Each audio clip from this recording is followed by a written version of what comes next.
The following film is presented in its complete theatrical version. It was rated R by the MPAA and may not be appropriate for children under 17.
Yo. What it do, man? How's everybody today?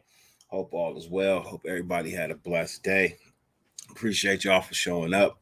I know it's probably not the greatest title for a show for anyone, but that's what I'm on right now, man. I need a mental health check, bro. Be it mine, be it yours, be it whoever's. You know what I mean? It's mental health check day, man. I want to make sure everybody's doing good. I want to make sure everybody's living right. We're gonna talk mental health. We're gonna talk a little football. We're gonna talk a little Devontae Adams article. I'm not believing like everybody else believe. No, you don't want to be. That's not what he said. You gotta read the article. You know what I mean? But 50 billion things on YouTube, Spotify, Rumble. The fact that you allow me to grace your screen for any amount of time is greatly appreciated. You know, I know you could be anywhere in the world, you know what I mean? But you're here, and I thank you. I appreciate you for real. Much love, much respect to you all. Yeah, man. You know, if you caught the show this morning, you know what I mean? If you caught the workout show this morning, you know, my day didn't start off too hot. Didn't end all that great either. Went to see moms, talk to the doctor, whatnot. My mom has to go to a physical therapy center, not a rehabilitation. That sounds like an alcoholic or a drug addict. A rehab facility for physical therapy. Unfortunately, my mom had 2 strokes on Sunday. She already had 2 strokes prior to that. So this makes 4. If you don't know anything about a stroke, basically, stroke occurs in your brain, and whatever section of your brain that it's like overloading a fuse. You know what I mean? It's like overloading a fuse. And, you know, when that fuse gets to be too much of a load, then it explodes, right? That's kind of what a stroke is in your brain. You know, something in your brain's not working right. And when a stroke happens, it kills that section of your brain. It never comes back. You know what I mean? That section of your brain, it never comes back. So this would be 4. So my mom has 4 dead sections in her brain that'll never come back. It's kind of tough, man. So if for whatever reason you don't see me on YouTube for a while, just know I got I got family business that I got to take care of. My mom is way more important than anything else. Um, but you know, she's got good insurance. They're paying for everything. So we'll start with the treatments and we'll go from there. You know what I mean? I got faith in the Lord to do whatever it is he's gonna do. You know what I mean? If he's gonna, provide a miracle, then cool, great, wonderful. If he decides he wants to take my mom home so she don't have to suffer with the pain or whatever, cool with that too. You know what I mean? I don't want to see my mom in pain. Um, I went and saw my mom today, and just didn't look like my mom, bro. Like just not didn't look like the strong-willed person that raised me and taught me to be me. I'm just watching a person that's kind of just like deteriorating. Um, so that's tough, man. It's really tough. Uh, like yeah, it's rough, man. It's rough. I'll cross that crossroad when the time comes. You know what I mean? But it's kind of tough, man. They're saying, hey, she can go, but I know my mom. Uh, she never recovered from the first one, and that was just under a year ago. Just probably just under maybe just over a year ago. She's had one since the first one, and like I said, then she just had on uh two on Sunday on Mother's Day. So um yeah, I appreciate all the prayers, man. I do. That's why I pulled up tonight. My wife has been up, since. See, my wife has been up since yesterday when she had to go to work at 5 o'clock, and um, she been with me all day. She been with me all day up at the hospital, everything, talking to people, getting things. I've been making phone calls, and my mom's got brothers and sisters. I don't really too much get along with my uncle, but I gotta call him anyway, and I didn't call him today. I didn't want to, um, but I'll call him.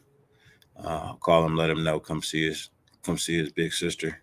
Um, but yeah, man, like yeah, I knew the day would come eventually. You know what I mean? I know don't nobody live forever. I get that. I understand that. I'm very well aware of it. I got people in my family like, no, don't think like that, and everything. We got people.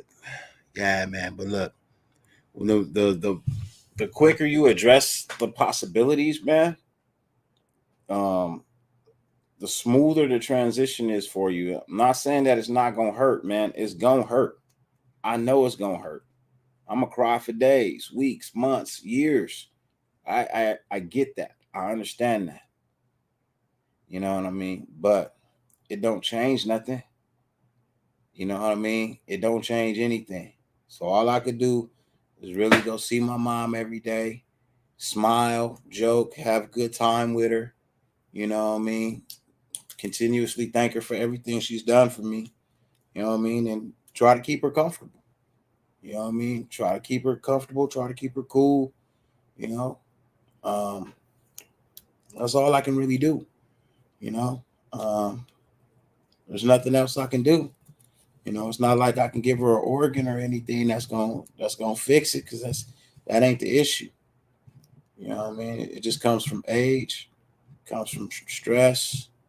Like, bro, I'm not okay with it, but I'm okay with it, if that makes any sense to anybody. I'm not okay with my mom leaving, but I'm okay with my mom leaving. You know what I mean? Um, so hey, NorCal Jesse, bro. Yeah, man. I I remember. I remember, fam. You know what I mean? And blessings to you. You know what I mean?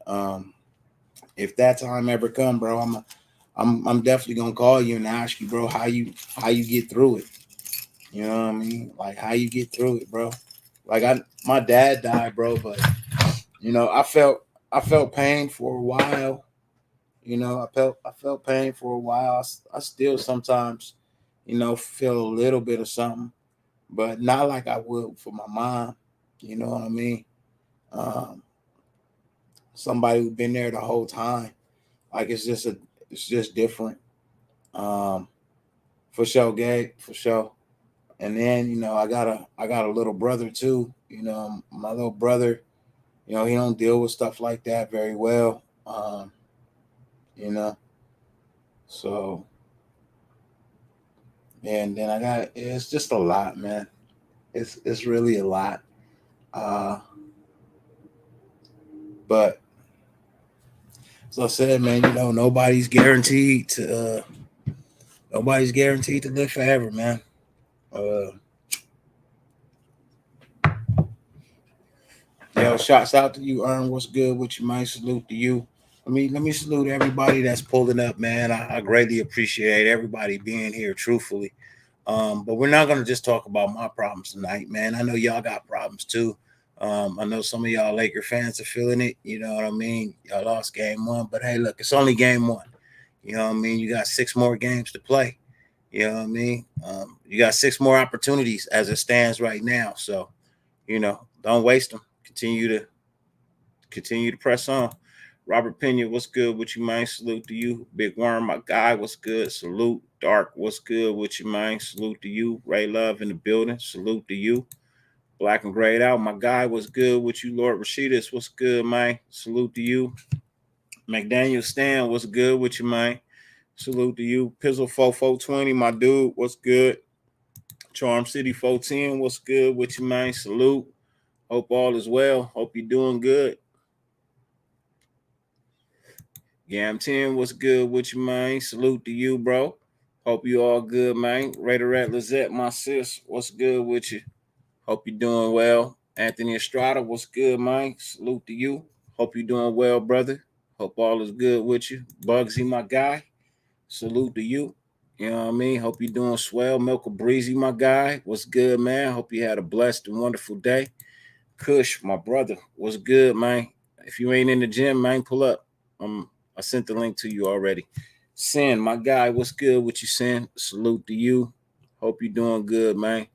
Hope life is treating all y'all well, man. All eyes on G. What's good with you, man? Salute. NorCal Jesse, my guy. Salute. I hope you're doing well, brothers. Hope life is good, man. Holly, my sis, what's good with you? Salute to you. Raider Paul in the building. What's good with you, Raider Paul? John Leon, what's good with you, Mike? Salute to you.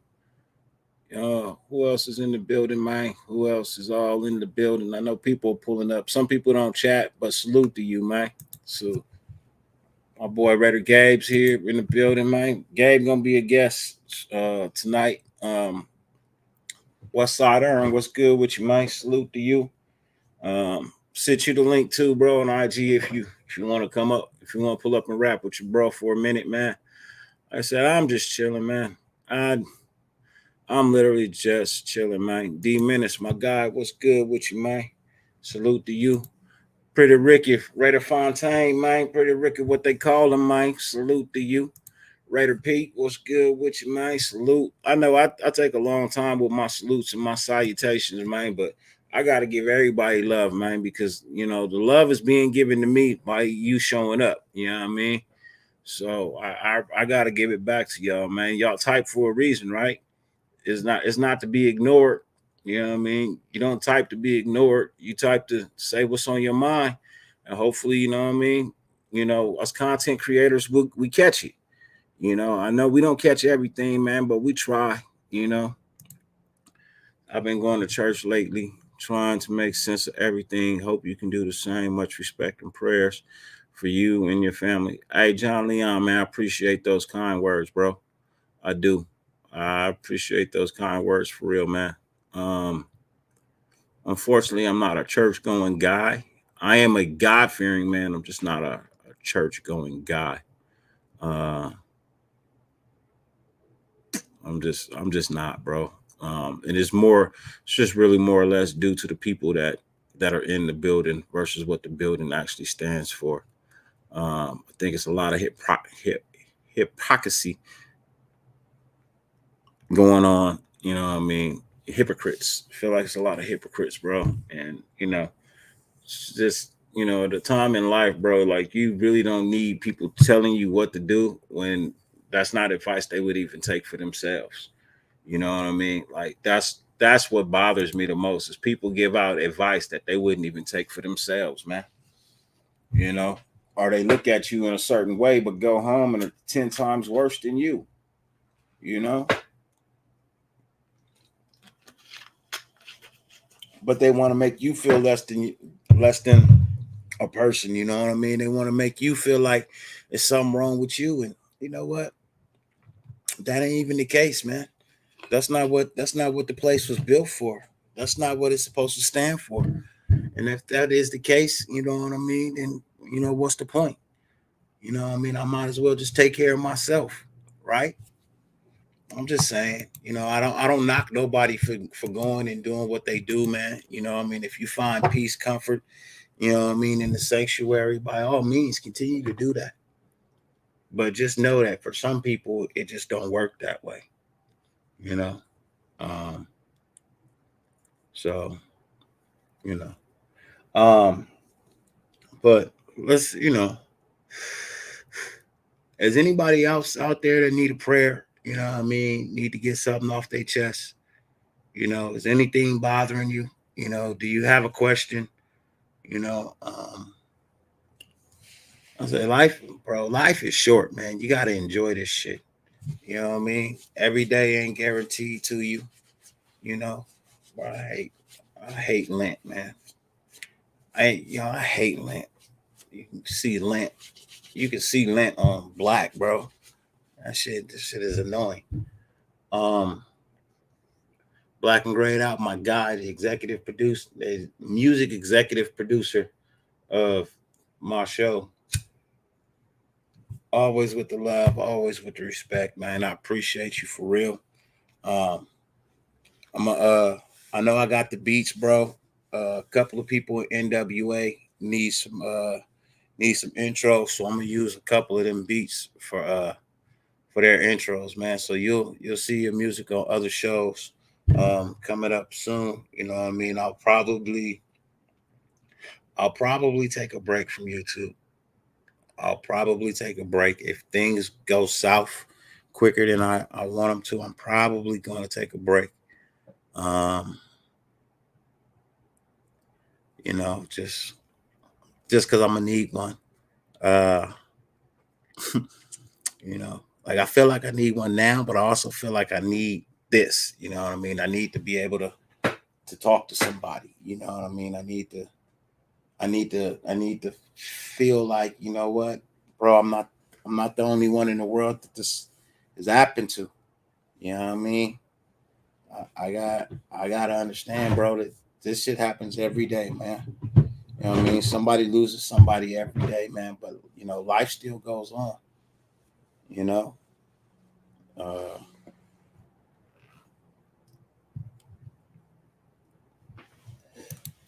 he said, "Dirty, you need to go, man." Hey, bro, shit. Oh, he said you to go. Hey, thanks, Raider Paul. I appreciate that, man. You know. He says, Pizzle says you need some support for your people. Yeah, bro. I got 6 kids, bro. You know what I mean? My youngest one, if my mom passed, like my youngest one, he won't understand. But my 23-year-old, you know what I mean? Like, bro, so I gotta console him. I gotta console my brother. I gotta console my wife. I gotta console my ex-wife, bro. I gotta console both my daughters and both my young sons, bro. Like, like I gotta hold up everybody, you know what I mean? Plus my aunties, you know what I mean? Like, bro, in all honesty, man, like if I'm being serious, bro, who gonna hold me? You know what I mean? I gotta hold up everybody, you know what I mean, who gonna hold me. Well, there's only one person that's strong enough to hold me plus everybody else. I'm just gonna lean on him. Hey Gabe, man, blessings to you, bro. I'm sorry for your loss, Gabe. You know what I mean? Love you to death, bro. You know, if you don't feel like pulling up, hey, I fully understand, bro. You know what I mean? Um, if you do, bro, I'm here to talk, man. You know what I mean? I'm definitely here to listen to you, bro. Hear you out, bro. You know what I mean? You need somebody to cry with, bro. I'll cry with you, man. Cause in all honesty, bro, I really don't know how I'm like sitting here doing this show without tears, bro. You know, but I'm doing my best. You know what I mean? I'm trying real hard. Um, and this is why I say, bro, I don't really have time for the drama. You know what I mean? This is why I say I this is why I say like, bro, so many other things, going on in the world. The drama, bro, you don't really need the drama, bro. You know what I mean? I can almost guarantee you, bro, if my mom passed away, I wouldn't hear from none of them cats over there, bro. You know what I mean? I can almost guarantee you I wouldn't hear from none of them cats. But here's the difference. If any one of them lost their mom or their pops or whatever, bro, I would literally reach out and say, hey, my condolences, fam. I wish you the best. I hope God opens the gates for you. But in all honesty, I don't think I would get that in return. So I ain't really tripping. Ladies and gentlemen, I got a guest backstage that I invited to the show tonight because this I need this brother. I need to hear from this brother, man. You know what I mean? Some people don't think he's got words of wisdom, but I fully understand. You know what I mean? My brother in every sense of the word called understanding. Um, he's always been a good friend to me, bro. He's always he's always been there to listen to me, talk to me. You know what I mean? He called me to check on me when I should be checking on him. You know what I mean? He calls and checks on me when I should be calling to check on him. Um, he just left. Hopefully he comes back soon, and then we'll continue to bring him out once his internet everything gets uh it gets once everything gets situated on his side. Assuming he'll be back. And man, I appreciate it. I appreciate it. Hey, Kush, yeah, you know what? It that is all that really matters. You know what I mean? That is all that really matters. But I'm just saying, bro, sometimes that's how deep hatred runs for people. I don't have hatred. I just have a strong liking. Ladies and gentlemen, he's back. Ladies and gentlemen, you know him quite well. He is uh he is the go-to guy for all your outdoor needs for fishing, camping, whatever it is you may be. He is the CEO of Brown Crackers, ladies and gentlemen. He is also the chaplain of NWA, and he is my family. Ladies and gentlemen, please welcome to the stage Mr. Ray Twan. What's up, Twan?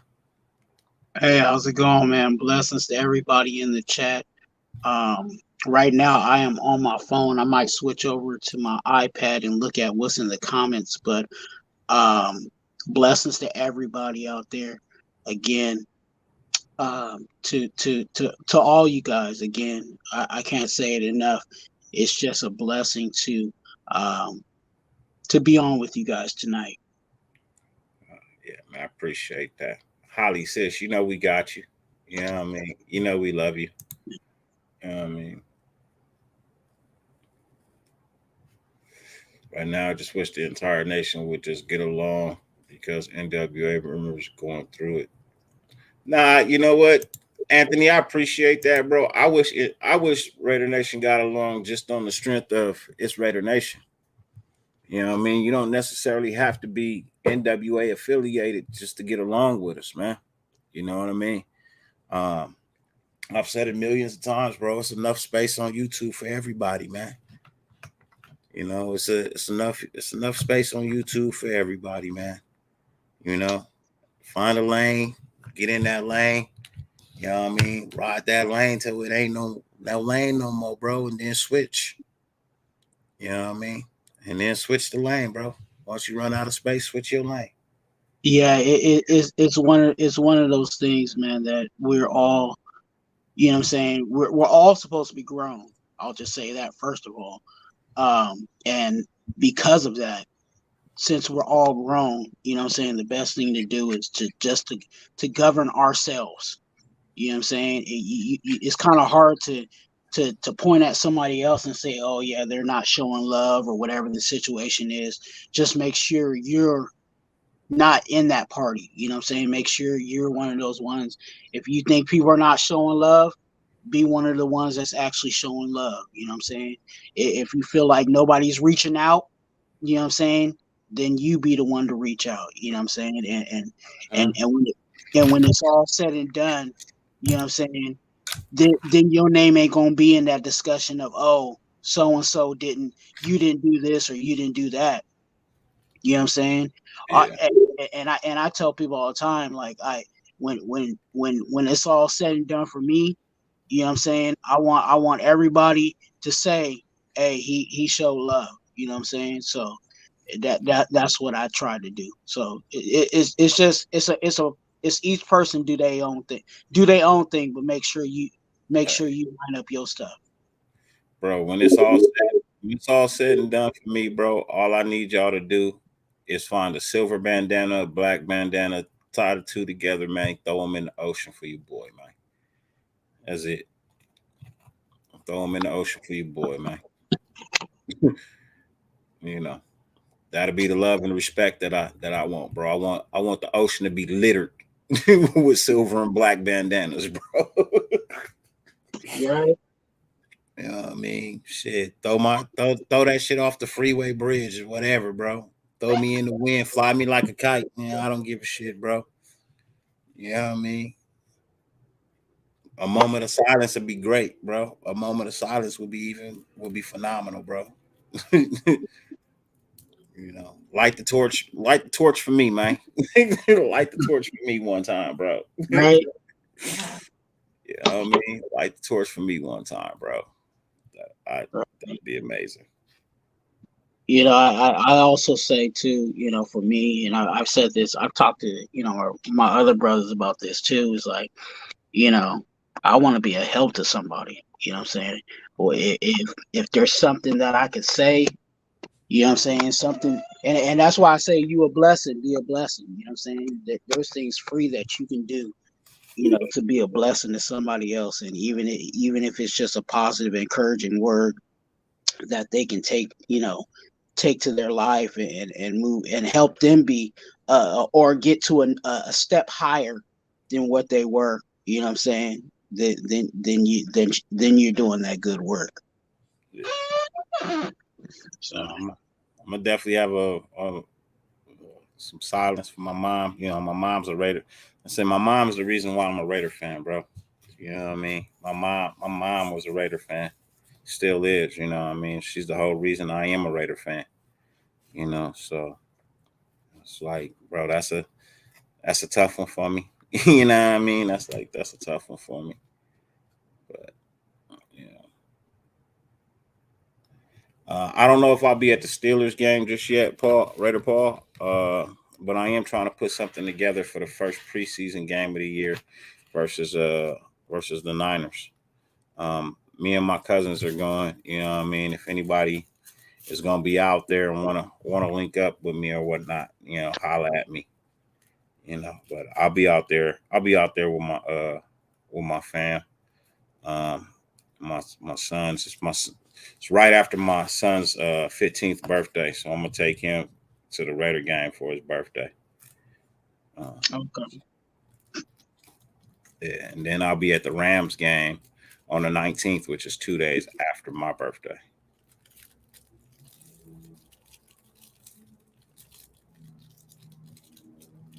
Hey, I ain't got no time for BS either, Kush. You know what I mean? Real talk, bro. I just don't have time for the bullshit, man. Life is way shorter than people think, man. You know, Facts. and I'm not a That- I've dealt with so much death, bro. I just don't handle it like most people think. It's supposed to be handled. I don't handle it like that. I don't. So some people break down, fall out. You know what I mean? I I can't handle it like that, bro. I gotta stand up. I gotta be strong.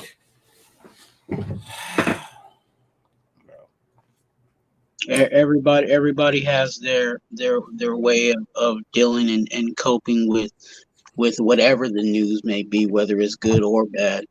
Um, it just, I'm reminded of, here I go in the chaplain duties. I feel like, you know, there's a scripture in the Bible that says life is but a vapor. You know what I'm saying? And when you look at that, you know what I'm saying, it really just tells you how short life is. So, you know, it's important on a daily to whatever you do, make it count. You know what I'm saying? For whoever is involved, whoever's around you, you know what I'm saying, make it count. And I think making it count for certain individuals before it's time, for God to lead them to wherever they go. You know what I'm saying? It'll also help a little in the process. Man, I feel you, bro. Nah, hey, Raider Paul, man, yeah, I've said this to many people, bro. You know what I mean? God's soldiers go through the most, bro. They go through the most. You know what I mean? Ain't no way around it. You know what I mean? They go through the most, bro. And it's not a test. You know what I mean? It is a test, but it's not a test of what you think it may be, bro. You know what I Yeah. mean? So it's really a test of your will. Test you how far you'll go before you lose faith. Um, I'm not losing any faith, bro. But at the same time, life isn't lived by faith alone. You know what I mean? You actually have to put a dose of reality into certain things as well. And I'm just putting in a dose of reality on, what I mean, the situation. As it was explained to me, every time you have a stroke, it kills a section of your brain that will never come back. It's forever dead. So if my mom continuously has strokes, bro, it's literally killing her brain. Mm-hmm. If she can't lift her left arm, she can't walk, bro. She can barely look at me. She can't keep her head up, like, what I mean? Like, and everybody's trying to tell me, well, things that's cool, man. Y'all continue to believe that. You know what I mean? Keep that faith for me. Keep praying, man. Like, I need y'all to do that. That's cool. But let me deal with it the way I want to deal with it. Because it's my mom. Yeah. Right? Like, she your sister, your cousin, your best friend, and all of that, man. I'm not cool. I'm cool with that. That's love and respect. But let me handle my mom, you know what I mean, the way I want to handle it. You know what I mean? And all I want to do is make her comfortable and happy for the amount of time that she has left. That's it. That's Yeah. it. That's all I want to do. So That's one thing that kind of gets under my, I won't say get under my skin. I'll just say it to make it easier. Um, is, for an example, your mom has a situation, right? And my mom may have the same situation. That doesn't mean I know where you're coming from. You know what I'm saying? Because every situation and circumstance is different, and how you take it and how you receive it is completely different. You know what I'm saying? I've had issues. I had situations where people were, you know, my mom has passed away. So a lot of people have, told me, hey, my mom passed away too. I know what you going through. No, you don't. No, you don't. Just because we have this, just because there's similarities does not necessarily mean we have the same circumstance and situation. So it's I know why they do that, because they're trying to relate and they're trying to, sympathize with you and empathize with you, but it sometimes it will go the direction and be received in a very bad way because of the words that you chose. So just be mindful of putting that out for certain people. Yeah, You don't know. my cousin is doing her best to keep me like just hey just we got cuz yeah, but here's the thing, cuz she has never recovered from the first one. See, they all just had one, be it in the 80s and 90s, whatever they had one. She just had number 4. She's not recovering from that. It's not gonna happen. Yeah. So And like and also, don't blow smoke up my ass and make me feel like, oh yeah, you know what I mean? My mom. No, she's not. yeah. Not. I know my mom. My Yeah. mom has literally told me she's tired anyway. She's tired. She tells me at least once a week, I'm tired. She's like, I'm tired. Mm-hmm. And I get it. My mom has lived her life for everybody else but herself. She's tired. And that's one of the top reasons I'm having a hard time really processing and dealing with everything, man, because in all honesty, bro, I feel like a failure. Like I feel like I didn't hold up I didn't do any of the things I wanted to do for my mom, bro. I gave her grandkids, you know what I mean? But I didn't send my mom on no vacation. I didn't buy her a new house. You know what I mean? Like I ain't had a chance to fulfill all the things that I've wanted to do for my mom, bro. Like I haven't had a chance to fulfill those. Mm-hmm. I'm probably not going to get the chance to fulfill those. You know what I mean? So I feel less than sometimes, bro. You know what I mean? I feel less than sometimes, bro. It's a natural feeling, you know what I'm saying? And there's nothing wrong with how you are looking at things, because things like this will make you look, you know what I'm saying, and reflect on things. But the best way um to look at it, for the situation and circumstances, is there's really nothing that you can do in regards to the past. You know what I'm saying? All you can do is what you can do moving forward.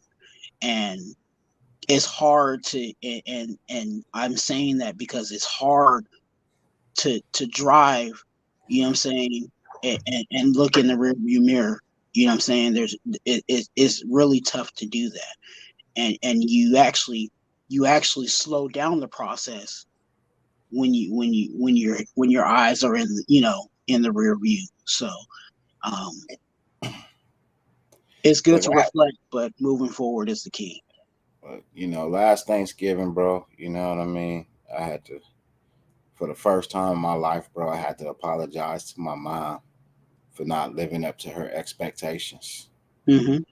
Not living up to my own expectations that I had on myself. You know what I mean? Like I had to apologize to my mom for not, you know, not living up to her expectations, not living up to my expectations, bro. Not being the son I should be, bro. Like I'll tell you this, bro. People think I'm joking when I say this, man. I'm dead serious when I say this, man. I am a selfish fucking individual, bro. I really am a selfish ass individual, bro. I'm selfish. I really am.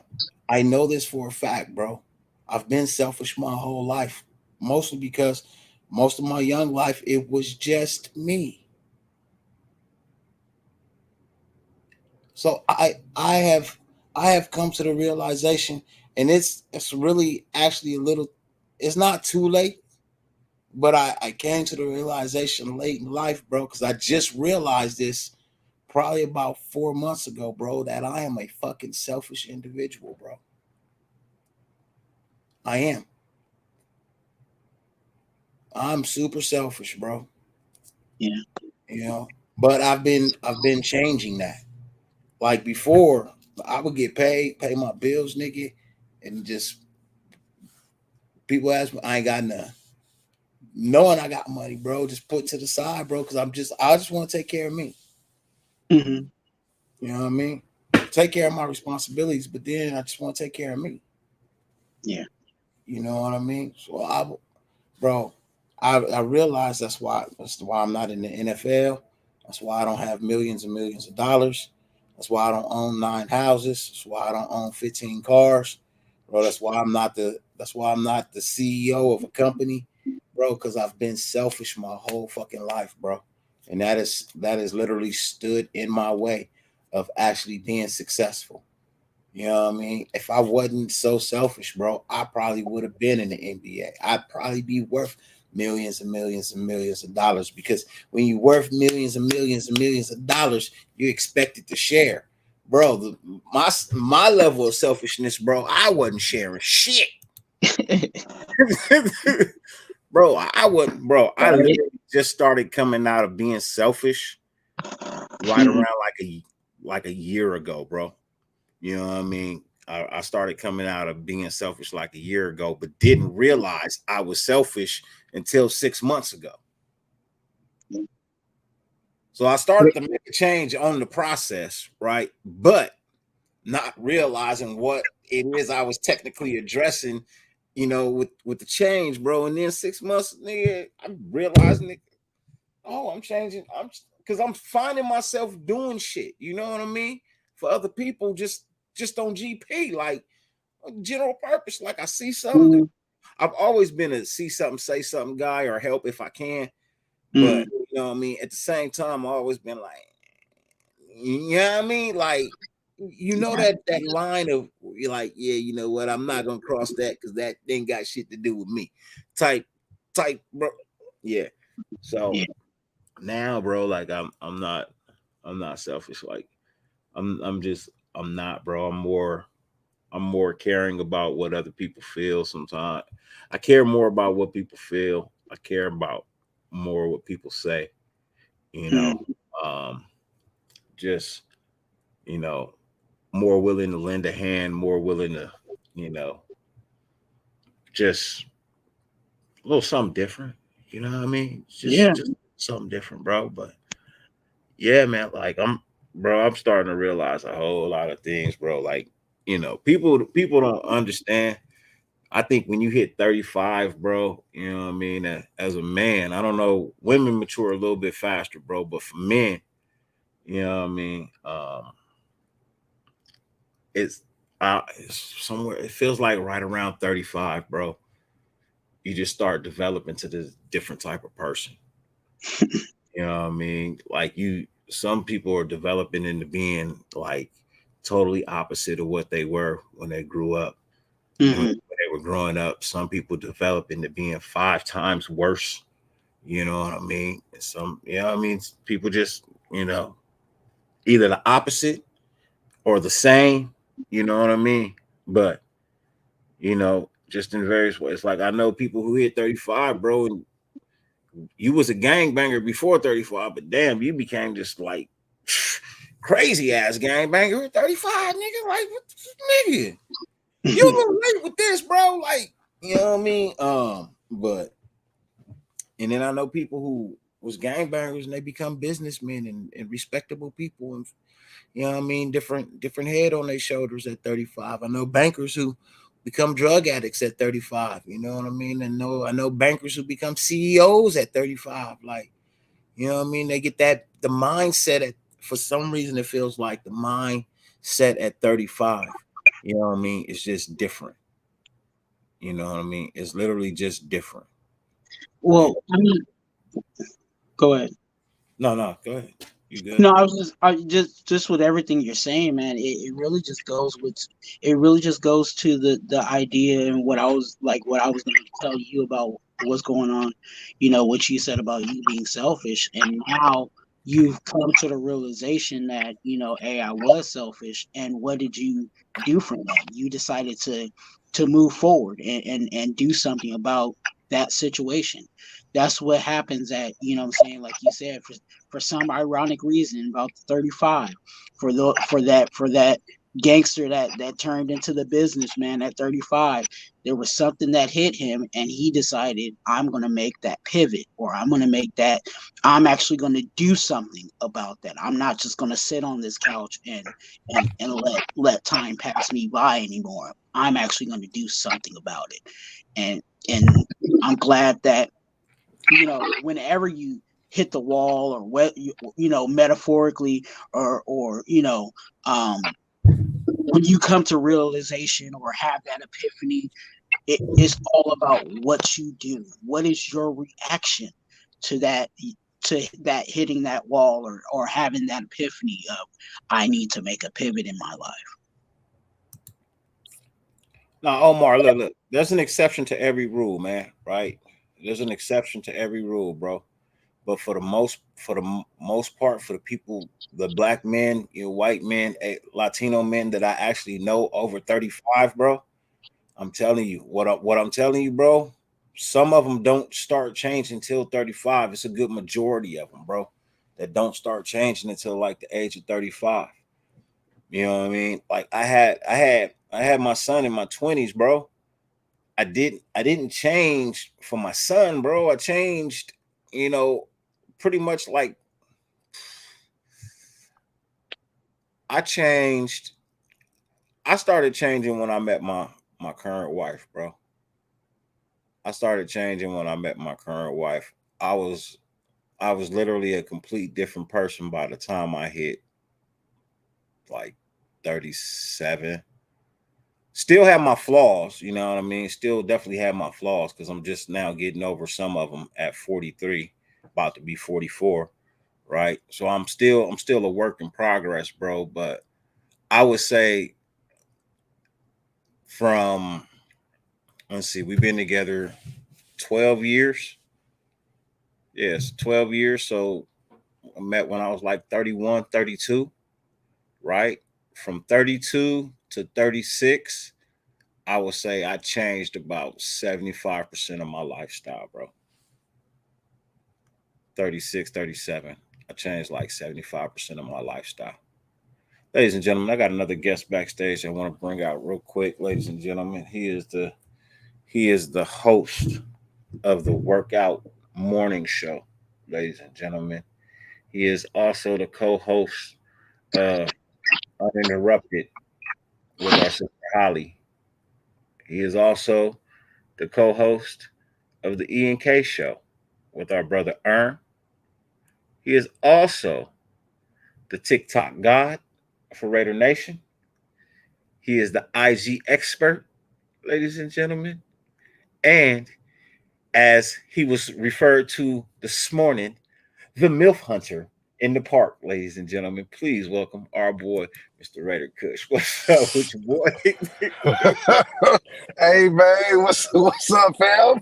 Hey, I'm gonna start calling you Kush the Booty Hunter, nigga. I'm gonna start calling you Kush the Booty Hunter. The yoga pants killer. I'm not aware of all of that, man. I hunt catfish. Twan, You hunt milfs. Twan, let me tell you something, bruh. I'd be out there. If I wasn't a good dude, I could be a real piece of shit, dog. I'm just gonna put it like that, bruh. I could be a real piece of shit out there. Man. Hey, that's that spirit telling you, hey, don't do that, bro.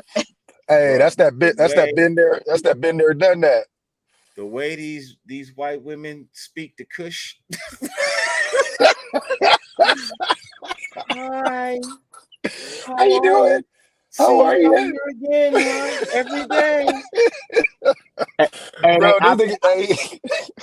Hey, I bet they be having group chats talking about, oh, the chocolate man gonna be out here on Monday, so everybody meet up at 8:00. Bro, Twan, it started off with two ladies running together. And then all of a sudden, ran through a group of them. It was like 9. They had to tell their friends. It was like, bro, it really did. This shit went down, bro. It was a whole party class full of them, bro. I ain't trying to sound like I'm the shit or nothing, bro, but that shit was weird. I'm glad that shit was on camera, bro. Cause it was like 15 of them out there, bro. Just I'm like, what the fuck is good? It was like a meetup. Like they all got on Facebook or something, was like, hey, 9:05, today's the day. And the crazy part was like my viewer count. I had like 10 more subscribers that week. It was crazy, bro. One of them took off and told them all, man. Kush, you need to go ahead and make you a shirt, you know what I mean, that says follow me on YouTube. Follow Raider Kush on YouTube. Yeah. Oh, they out there running behind Kush. Bro, I could if I really could show y'all behind the scenes what'll be going on, man. It'd be like some white ladies behind me and shit, and they be like talking crazy. Look, he's doing push-ups. Look how many he gonna do. I'm like, man, what the fuck? You know what you need to do, bro? You know what you need to do? This is what you need to do, man. What's up, man? Because look, I gotta fly. I gotta come out there, bro. I gotta come out there, bro. You know what I mean? I gotta take care of some court issues. For sure. Trying to figure out how I got an expungement, bro, but the shit keep popping up, man. So I gotta go back out there and figure out why it's still in the system. You know what I mean? I got a guy for you. I got expungement papers. I got a guy for you. And then you're gonna tell me, well, you know, it take another 5 years after. No, bro. It's already been 20. No. 23. That shit should be off, bro. Without getting into details, I had alleged federal charges that they were trying to throw on me for some bullshit.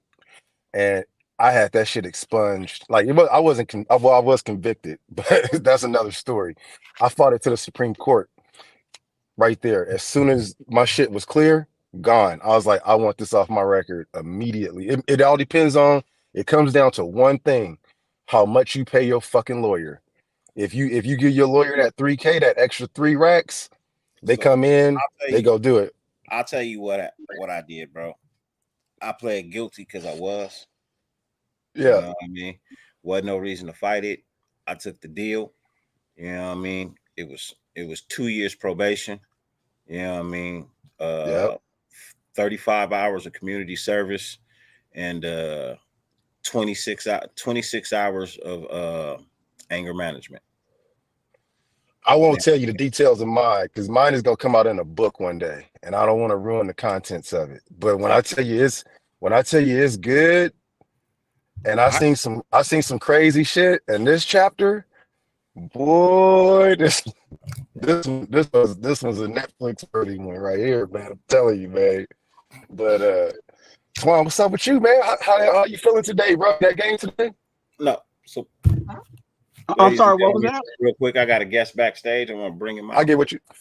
Yeah, real quick, ladies and gentlemen. Please welcome back to YouTube, ladies and gentlemen.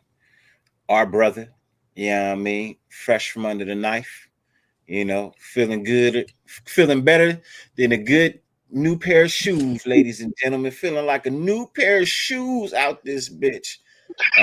Also, please, have a moment of silence for our brother. You know what I mean?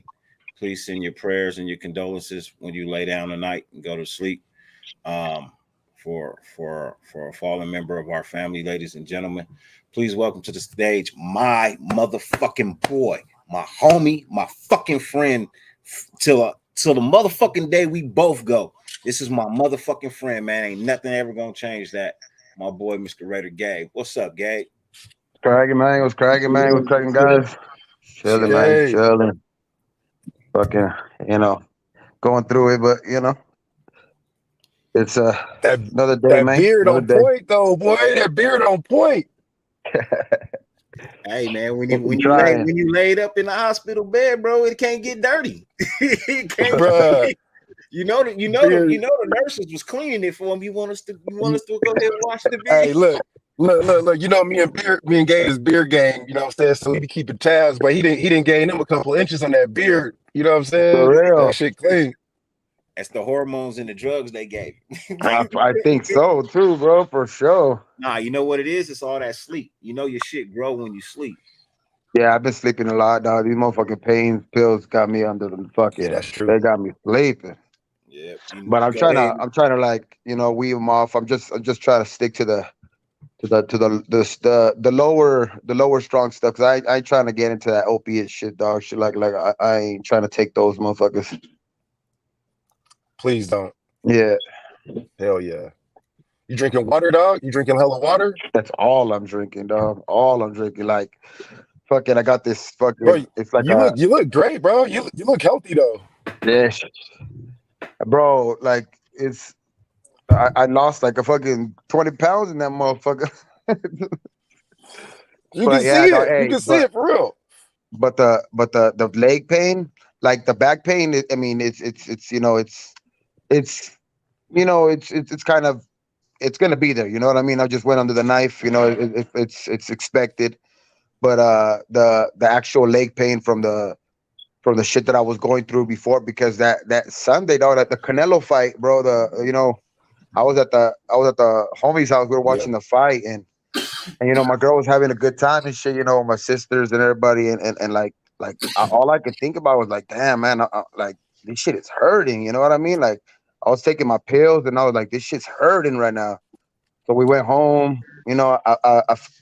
I tried to go to sleep right away, but literally within like 3-4 hours, like I woke up, dog, and I couldn't feel my legs, dog. Like that shit was fucking horrible, dog. Like that shit, like it was just like the straw that broke the camel's back or something, dog. That shit was just like couldn't feel my legs and shit like that. Like I was in this fucking excruciating pain, dog. And they right away they CAT scan, EKG, MRI, and all that shit. And as soon as the MRI results came back within like an hour, they were like, "Nah, you can't leave the hospital without having surgery." You know what I mean? So I was just like, "Fuck," you know what I mean?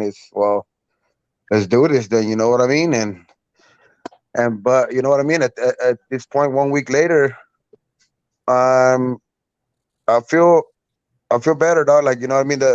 I feel like it's a start to you know what I mean? Being more active. You know what I mean? More being able to do more things that I was able to used to do before now. You know what I mean? Mm-hmm. You Because could definitely start with right now. You know what I mean? With this time that you got, you done already lost 20. You know what I mean? Out of nowhere, start getting your proper diet on. You know what I Oh mean? yeah, that's for sure, dog. I'm like right Hold on. now, like I'm trying to go like I mean I'm eating, too, but like I'm trying to, stick to a lot of fruits too. You know what I mean? Apples, oranges, shit like that. You know what I mean? So because that's gonna be one of the main things for me, dog. I'm gonna try to stick to that, and I mean, eat right, eat a little bit more right too, dog, and just try to stay more healthy, dog. Just put less pressure on my back, less pressure on my joints, my bones, dog. We're getting older, you know what I mean? How it is. How you were saying Yeah. earlier, we're getting older, and you know what I mean. All these things, going on with moms, your moms, my moms, had an uncle that passed away today, dog. You know what I mean? Yeah, our condolences, man. We heard about that. We saw that. Yeah, dog. That shit was it was pretty crazy, man. I hadn't seen him like in maybe like like a couple years, like 2-3 years.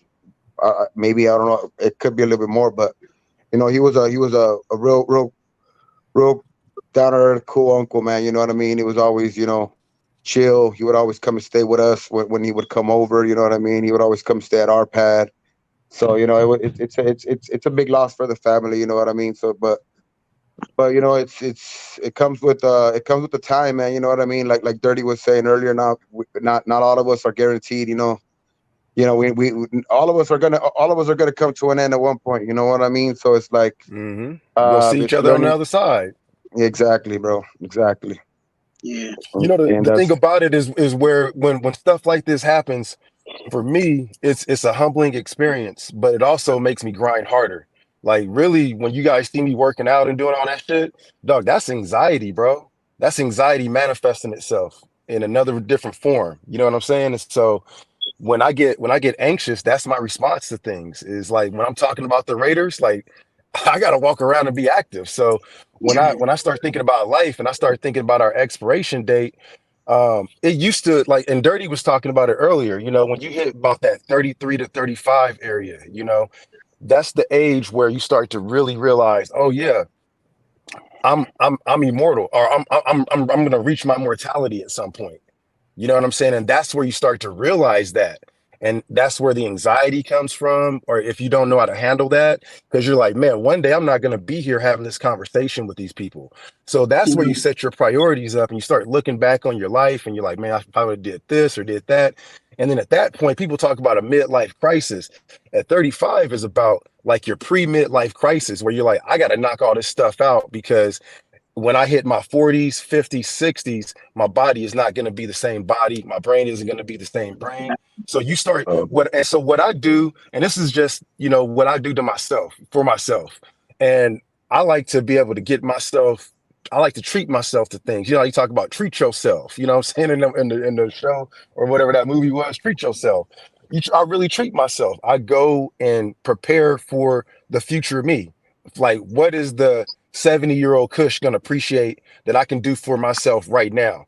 Well, I can go out and go do some push-ups because I know when I'm 70 years old and I need to have heart surgery, I'm gonna be looking back like, damn, man, you had a healthy ass body at 42 years old. Why didn't you use it every day? Why didn't you do it then when you knew that you had a healthy body? Because you know that you're not gonna have this forever. So that's why I really push people to be at their ultimate best all the time, because I give myself a gift. I look at myself, hopefully, if I have that longevity, who knows? Somebody could take me out, in the next 10 seconds. You know what I'm saying? Any one of Mhm. us. But if I'm blessed to have that longevity, I want to give myself that gift. And I'll even do myself things like I'll get myself a snack because I know that the future Kush is gonna be like, he gonna appreciate that. Or I'll get myself something like that. And I project my future out that way. So if you can project out something, and the thing about it too is that we know that our mortality rate is gonna be increased as we get older. So we're gonna have to go through a lot of these things like what Dirty was talking about with his mom with having strokes and stuff. And one of my biggest regrets, I'll give you guys a brief story about a person. And shout out to Truly Tony, because me and Truly actually had this conversation one night, real late night, man. And I never thought that I'll repeat this again. And it's nothing that we're not gonna, discuss, that me and him, you know, agreed on, that we won't talk about, but just covering my stuff. Um, my best friend, his name is Seahawk Steve. He lives out here in the Pacific Northwest. Hispanic dude, real prideful guy, about 6'2", you know what I'm saying? Uh, his baby mom, or his fiance, his wife, her father was a guy that really didn't, what I'm saying, really didn't fuck around with people. He didn't talk to people that much, but he would come to the UFC fights every time my homeboy would throw a UFC fight, and he would come and talk to me. And I was always like, man, why is this dude always coming up and talking to me? And he wouldn't speak to anybody else. So he went through the same process as he started having strokes. And it got to the point to where he had so many strokes to where he was incapacitated. He had to have someone to come in and help him out. And, the one thing that you look back on where, and I'm not saying this for anything other than giving a lesson, and I have my lesson at the end. Like I said, I like to make my intentions about stories like this up front, and really, honest about it, because I don't want anybody to get the story twisted. I'm not, trying to say nothing rude or crazy, but so Pops had about six, or no, he had 3 or 4 strokes back to back to back consecutive, and then finally he ended up being in the park, and he went try to go for a walk. We couldn't find him, and so my homie was like, "Hey man, we need to go over to Pop's house, bro. We need to go and get all the guns out the house." And I'm like, "Yeah, bro, you know what I'm saying? No problem, no problem." And then me being the person that I am, and him being the person that he is, we didn't really think that that was the number one priority at the time. We had businesses to run and doing all this other stuff. So you guys already know what this story is going to lead to. I don't need to even have the ending. So Pops took himself out, and I never really felt good about that. I never had a good feeling about that because I felt a lot of guilt. So come to find out, we go back to the house to go search this dude's house. And bro, lo and behold, my man's a diehard Raider fan, bro. Diehard.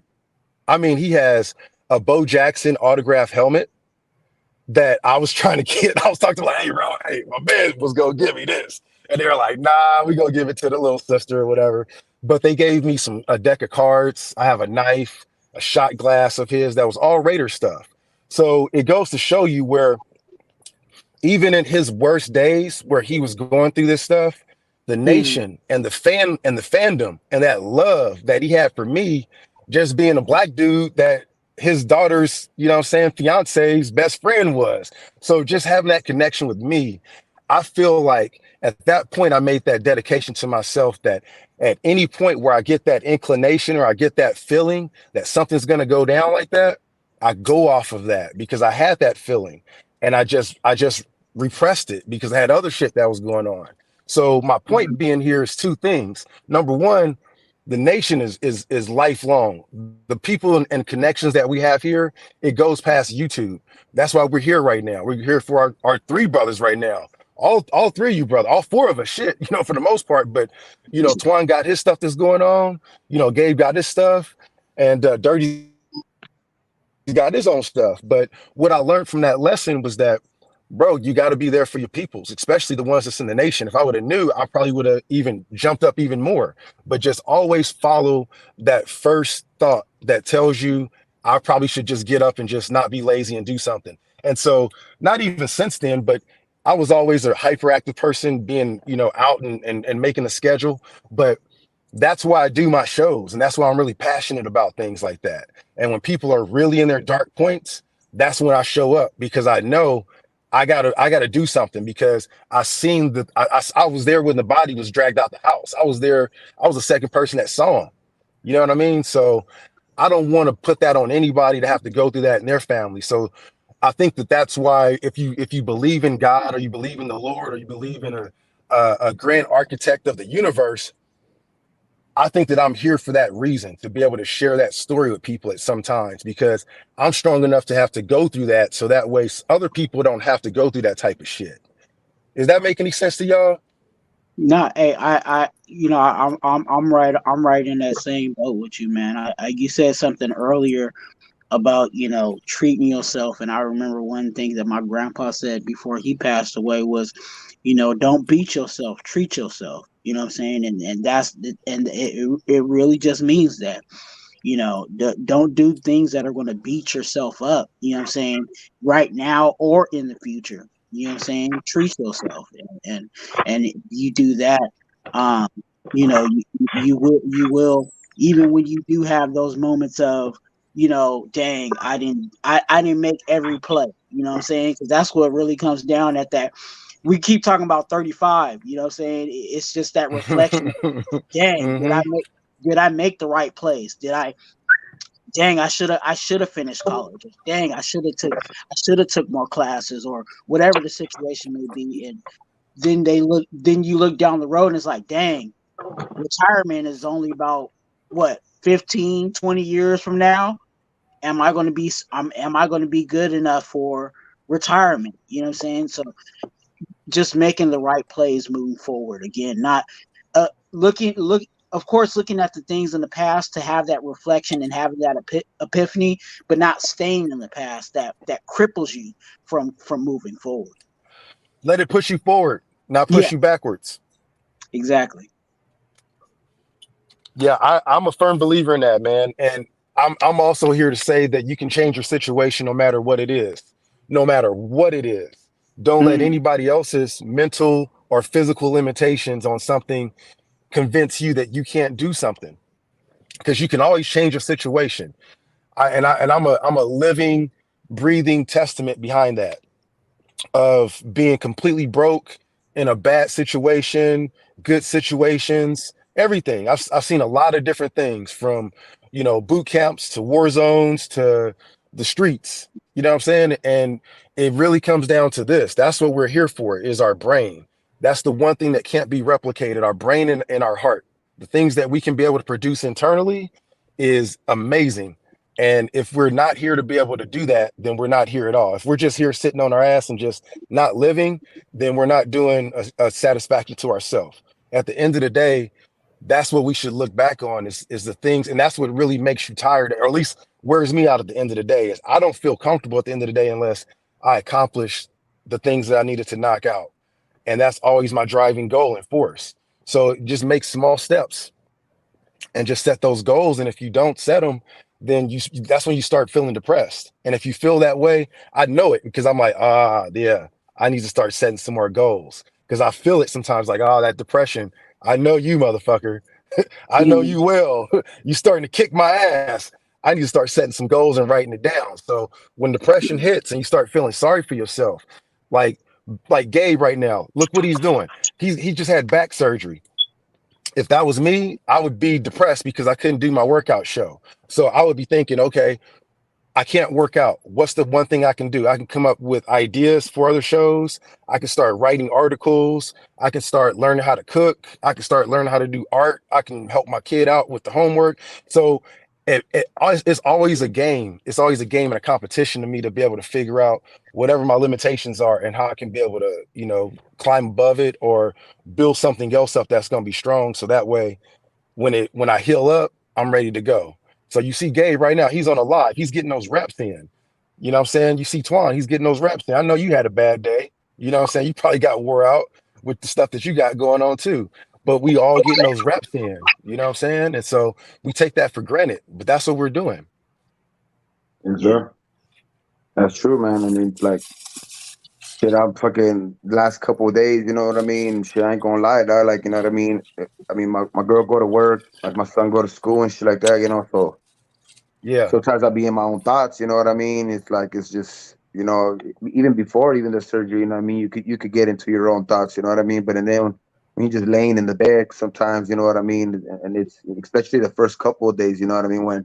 When you're just limited to whatever your body can handle, you know what I mean? So it's like, and just getting into your own head, you can get depressed and you can get into a certain type of state of mind in a hurry, bro. And I understand and I sympathize to people who, to where before, I wouldn't understand like what is it that people feel when when they have those type of thoughts and shit like that. And it's just it's your mind is your most powerful muscle, man, for a reason, man. Your brain is the most powerful muscle for a reason, bro. And it's like that shit can your mind could play tricks on you. Your mind can, but your mind could also do special things, bro. And it's just just trying to apply them to the right things is what's that balance, you know what I mean? Sometimes, you just gotta watch yourself. That's what, and that's what I'm trying to do right now, you know what I mean?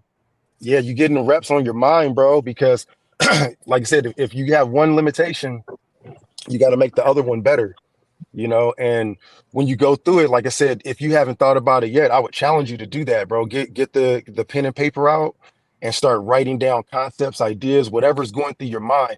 I lo and behold, bro, I'm writing a whole book about what my thoughts are when I go through stuff.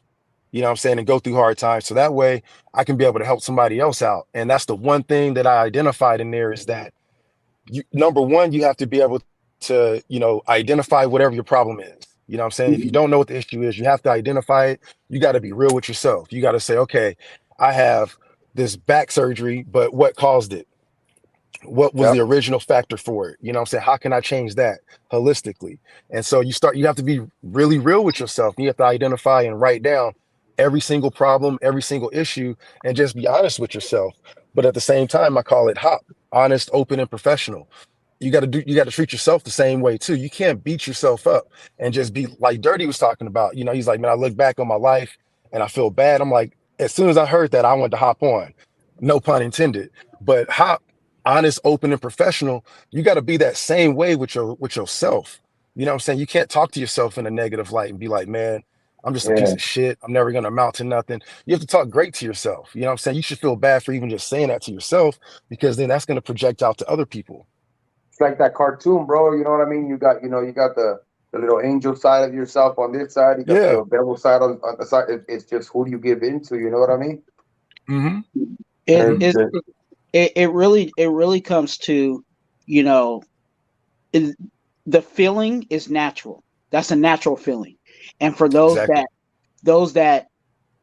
feel that way, I don't want you to feel like you're not normal because you're what is supposed to happen is you're supposed to flip a certain switch and say, no, that's not, you know what I'm saying? That's not what's going to happen to me. That's not what's going to be on my life. And you know what I'm saying? That's why now, if you heard the affirmations. People say I'm smart, I'm kind, I'm beautiful, Yeah, I'm going to exactly. be this, I'm going to be this, this is going to do this for me. You know what I'm saying? The morning affirmations, the, those are the things that it helps you flip that switch from what you 100%. were naturally, you know what I'm saying, falling into. Yep. It's a This is daily the struggle. You have to have that process. this is the one dude that don't leave my side, bro. This guy, That's right. That's since right. I've gotten back home, dog. This guy has not left my side, bro. Like this guy is That's what just, they do. yep. He knows, bro. He knows. Oh yeah. Yeah, he gonna get you back to fresh. Yeah, for real, man. He just be chilling with me, if I could. Sometimes when I be laying right there in pain, I go to sleep, I wake up, dog, and he's like literally like laying like if he was a little child with me, dog. You know what I mean? And that Mhm. shit's fucking is cool, dog. Just to have this little So fucker with me.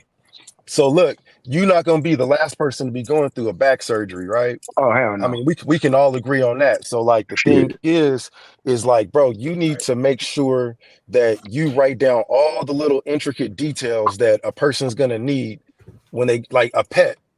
A pet is your therapy right there. You know what I'm saying? You just identified that. I think you just kicked Gabe off. Or you just hit him. Oh, my There you bad. go. But I would love to be able to see that. You know what I'm saying? And you just don't know how much that may help somebody by writing down your struggles and just putting that down. It's gonna help you and it's gonna help the next person because somebody's gonna pick it up and understand it and read it. Mhm. Hell Yeah. yeah, bro. Hell So yeah. I hadn't talked to my little brother. You know what I mean? Um, yeah, so I literally just had to tell my little brother. Okay. Mm-hmm. Your little brother out of state or? Nah, he lived with my mom. Oh, okay. Okay. My little brother, he take care of my mom. You know what I mean? Okay, got you. He don't have kids or nothing like that. You know what I mean? He in his 30s. He worked for Spectrum. You know, Okay. so but yeah, I hadn't told my brother. You know what I mean? So I just literally had to tell him and then keep him from crying because you know, Yeah, and man. in the grand scheme of things, you know what I mean. I still got time, so the time that I got, I'm gonna just make it a joyful occasion, and I'll Hell cross yeah. I'll cross that emotional bridge whenever that so point in time could be. I just had to break it down to him and tell him, look, man, mom just ain't never gonna be who she once was, bro.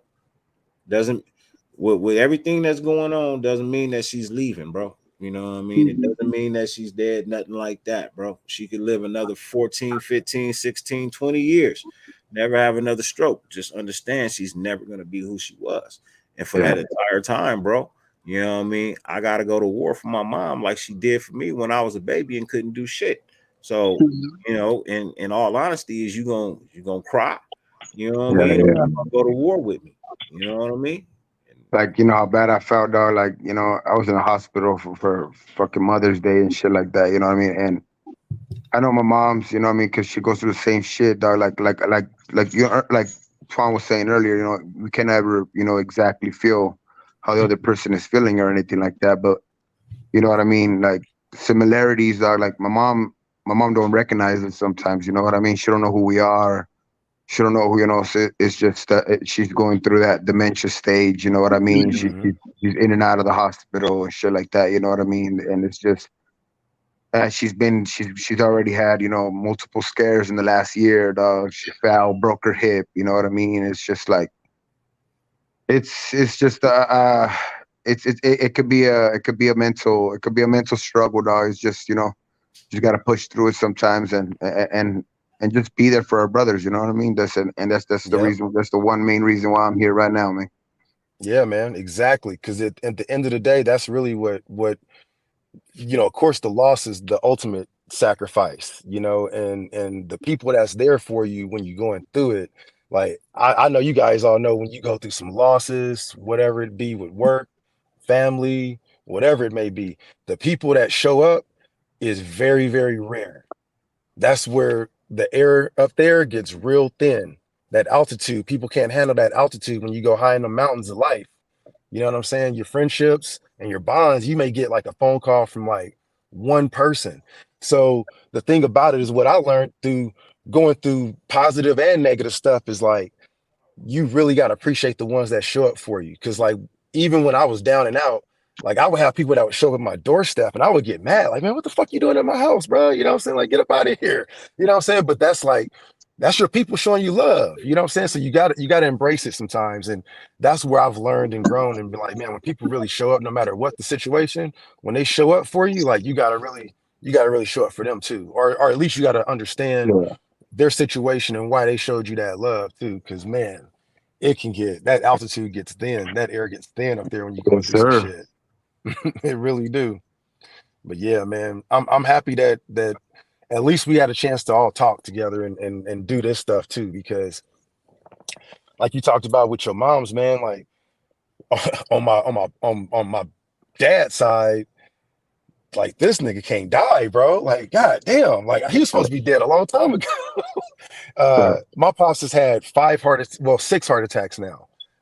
He's had quadruple bypass surgery twice, which I didn't think was even freaking possible, but he had it just recently and was under medication and tried to leave, I guess. I didn't know all the details. Gets in a fight and like socks my aunt. So the cops had him there and he was chained up to the bed and they were doing surgery on him. So I'm like, oh my God, Pops, what's going on? So then they call me back and they're like, yeah, he's gone. Like he just took off. I'm like, what you mean he just took off? Like he's walking. I'm like, what? So Pops had a quadruple bypass, Wow. was handcuffed to the damn bed. Once they let him off the handcuffs, he left. He signed himself out, was walking on the highway. He lives like 6 miles away.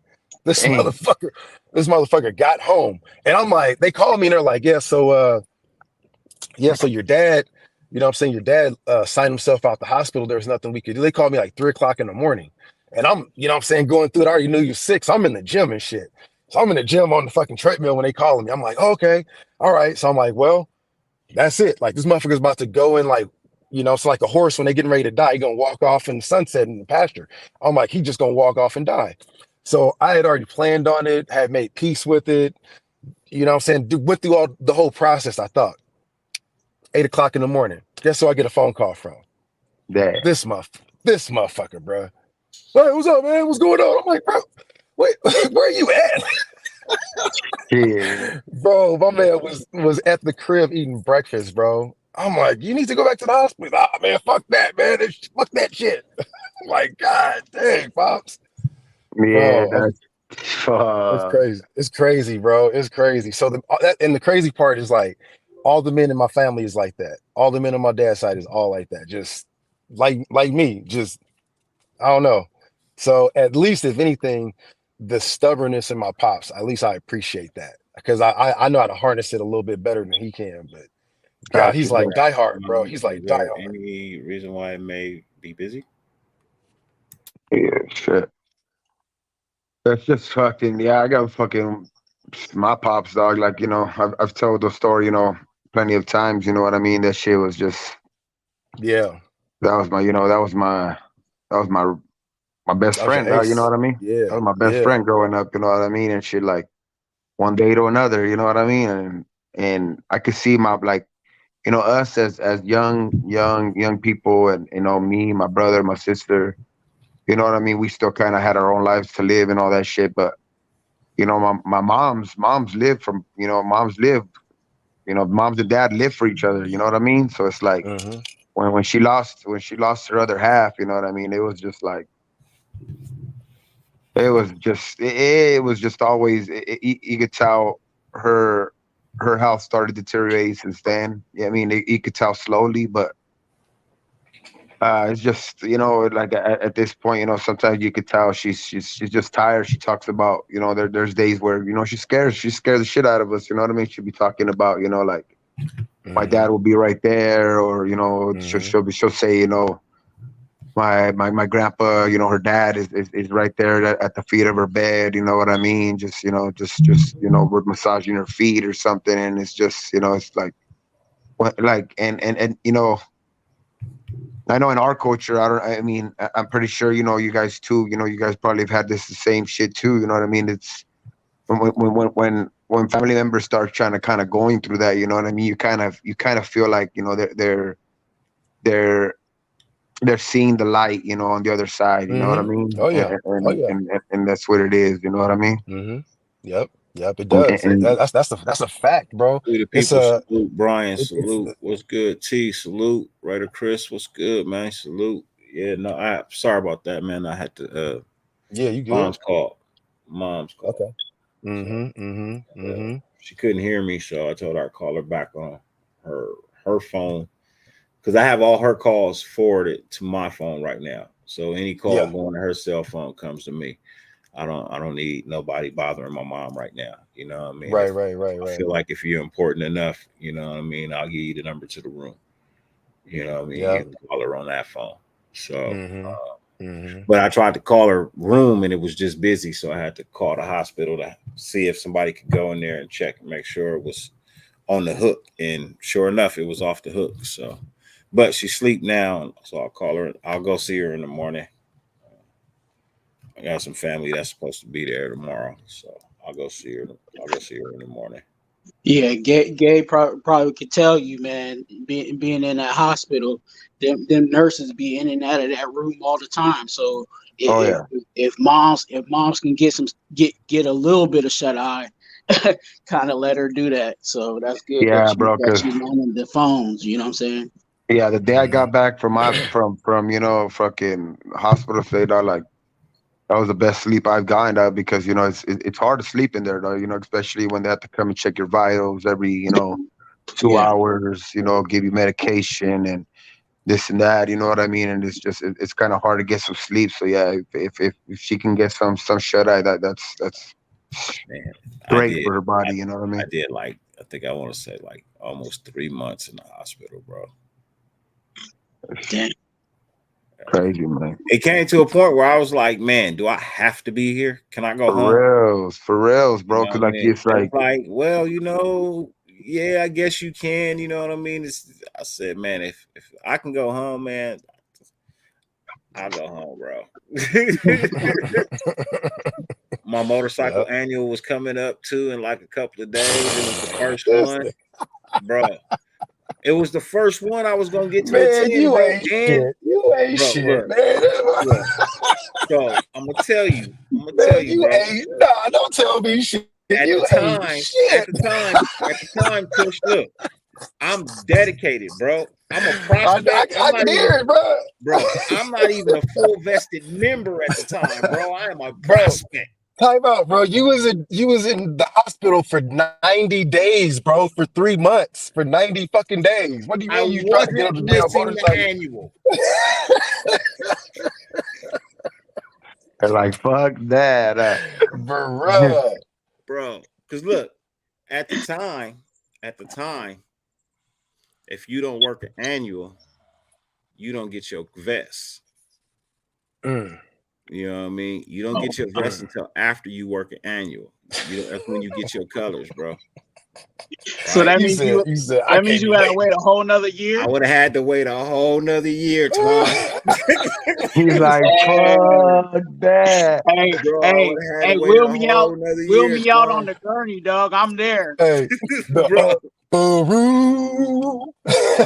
would have had to wait a whole another year, bro. I went to the annual as a prospect, bro, and with a cane and crutches, bro. Oh my god.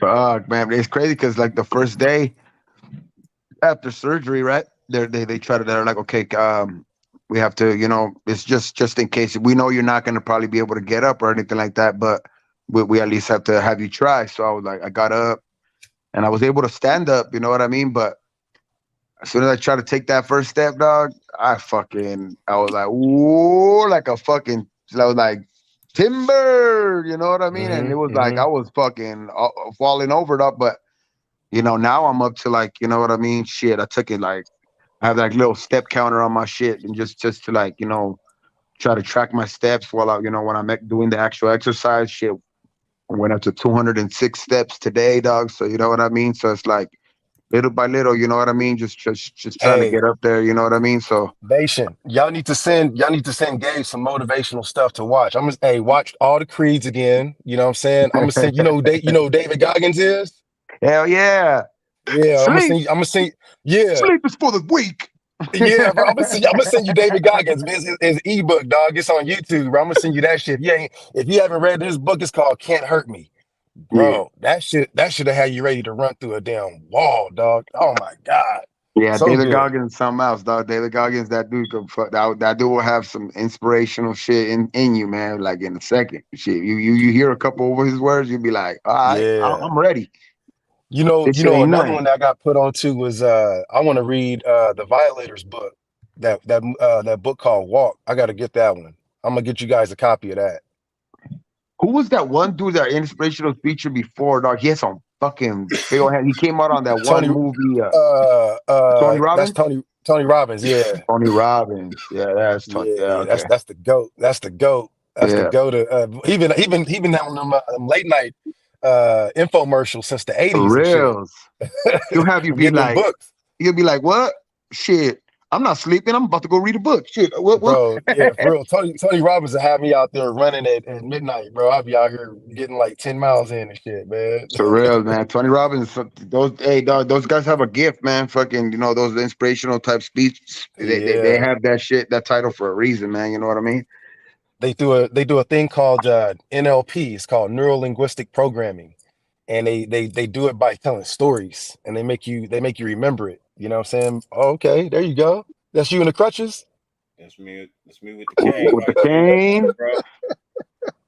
It's me with the He's cane. like, right I ain't there in the missing corner, this bro. shit. They call it can't get right. I wasn't missing that, bro. Hey, you was cripping it for real. Hey, For look, real. you see how everybody got these nice, pretty shirts on, man. Yeah, In the summertime, man. you got Bro, your harness on and shit. Yeah, I gotta wear this hot ass black vest, bro, because I'm a prospect. Man. Yeah, bro.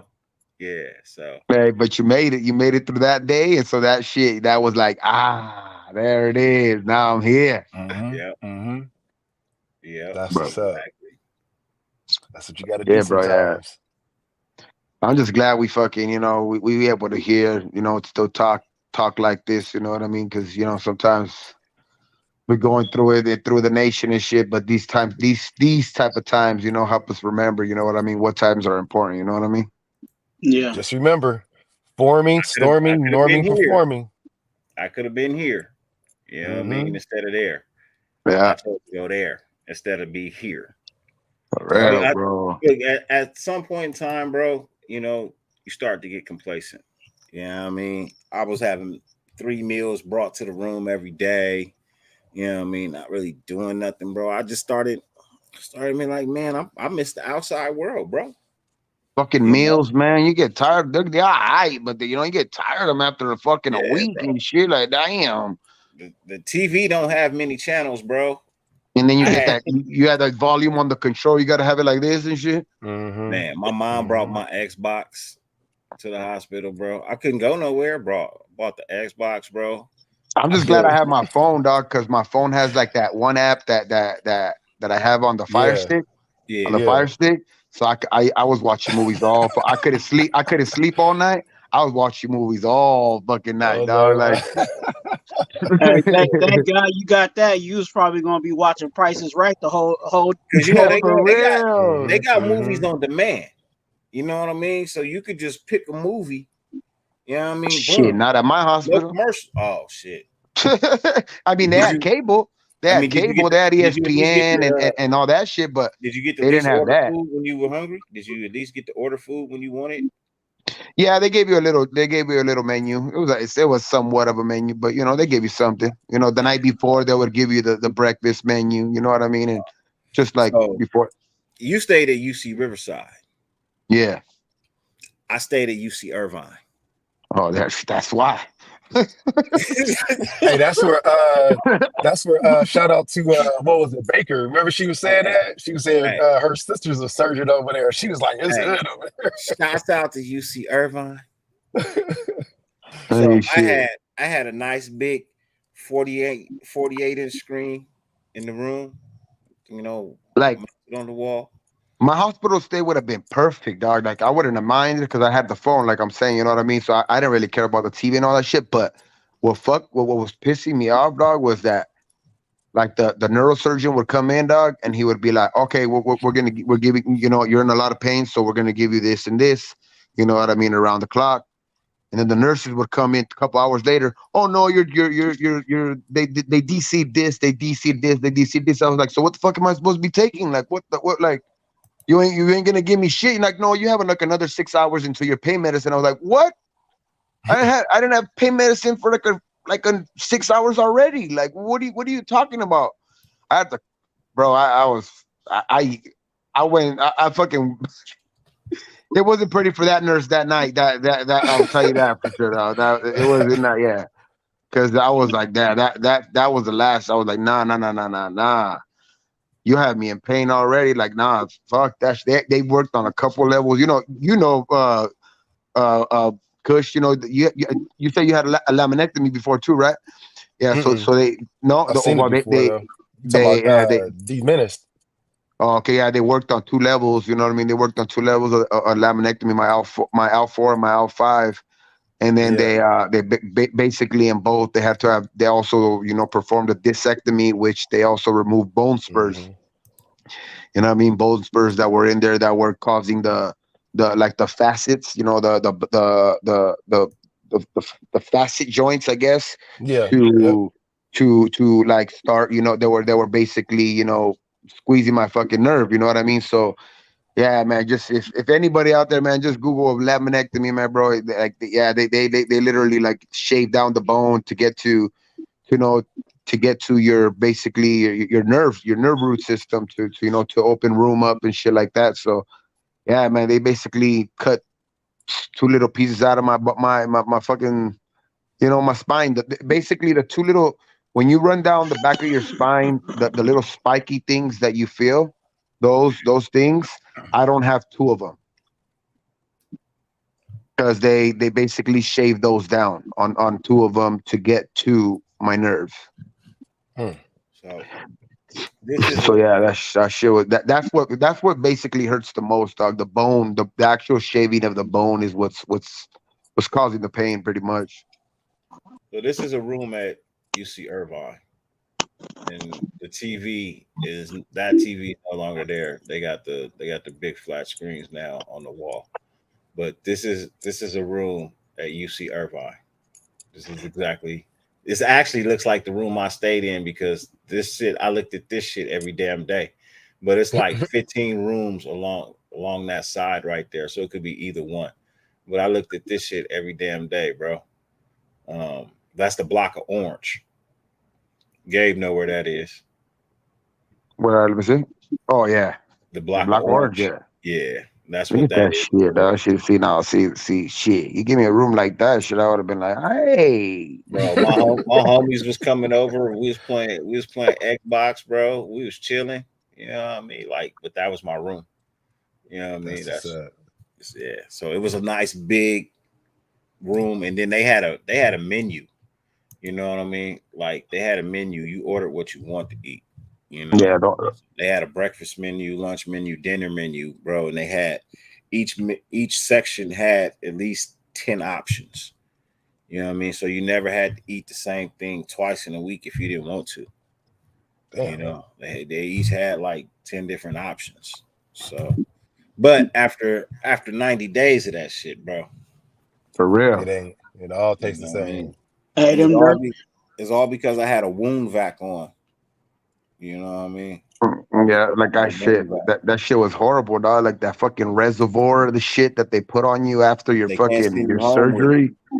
You know what I Like it's mean? like there's a little fucking thing that's just leaking blood out of you for fucking almost a week straight. You know what I mean? They gotta keep I had a emptying it out. You got a catheter I in had and a skin shit. graft. I had a skin Shit. graft done Uh, because my damn. leg exploded like a watermelon. Ooh. Mm. You know what I mean? My leg exploded. My bone didn't break. You know what I mean? It's just the meat around it exploded like a watermelon Yeah. because my fairing cut it cut my calf. You know what I mean? When they threw me off the bike, it cut my I've calf. seen that before. You know what I mean? And when I Mhm. hit the ground, when my leg hit the ground, it You lucky you didn't get an broke open. amputee. You're not an amputee. They Yeah. usually cut that. They usually So amputate that. yeah, it didn't break the leg. You know what I Mhm. mean? It didn't break the bone in the leg. It just exploded. You Yeah. know what I mean? So they tried to sew it all back up. You know what I mean? They tried to sew it all up or whatever, you know what I mean? And I was in the hospital for like 3 days or something like that. And Mm. I literally destroyed all of this over here. So this was all reconstructed, you know what I mean? It was like all screwed back into place and shit. And I couldn't really, move it or anything like that. So I had that cast that you see coming down. I had to wear Yeah. that the whole time I'm in the bed, bro, like because I can't move this at all. You know what I mean? Like I can't move it at all for no reason, bro. Like I can't move it, bro. Right? So they tried to sew the leg up, they got me a shoulder and everything done, right? And so they sent me home after like maybe like 3 days, bro. I went home and I, did everything they told me to do, put the wound soap on, everything, bro. You know what I mean?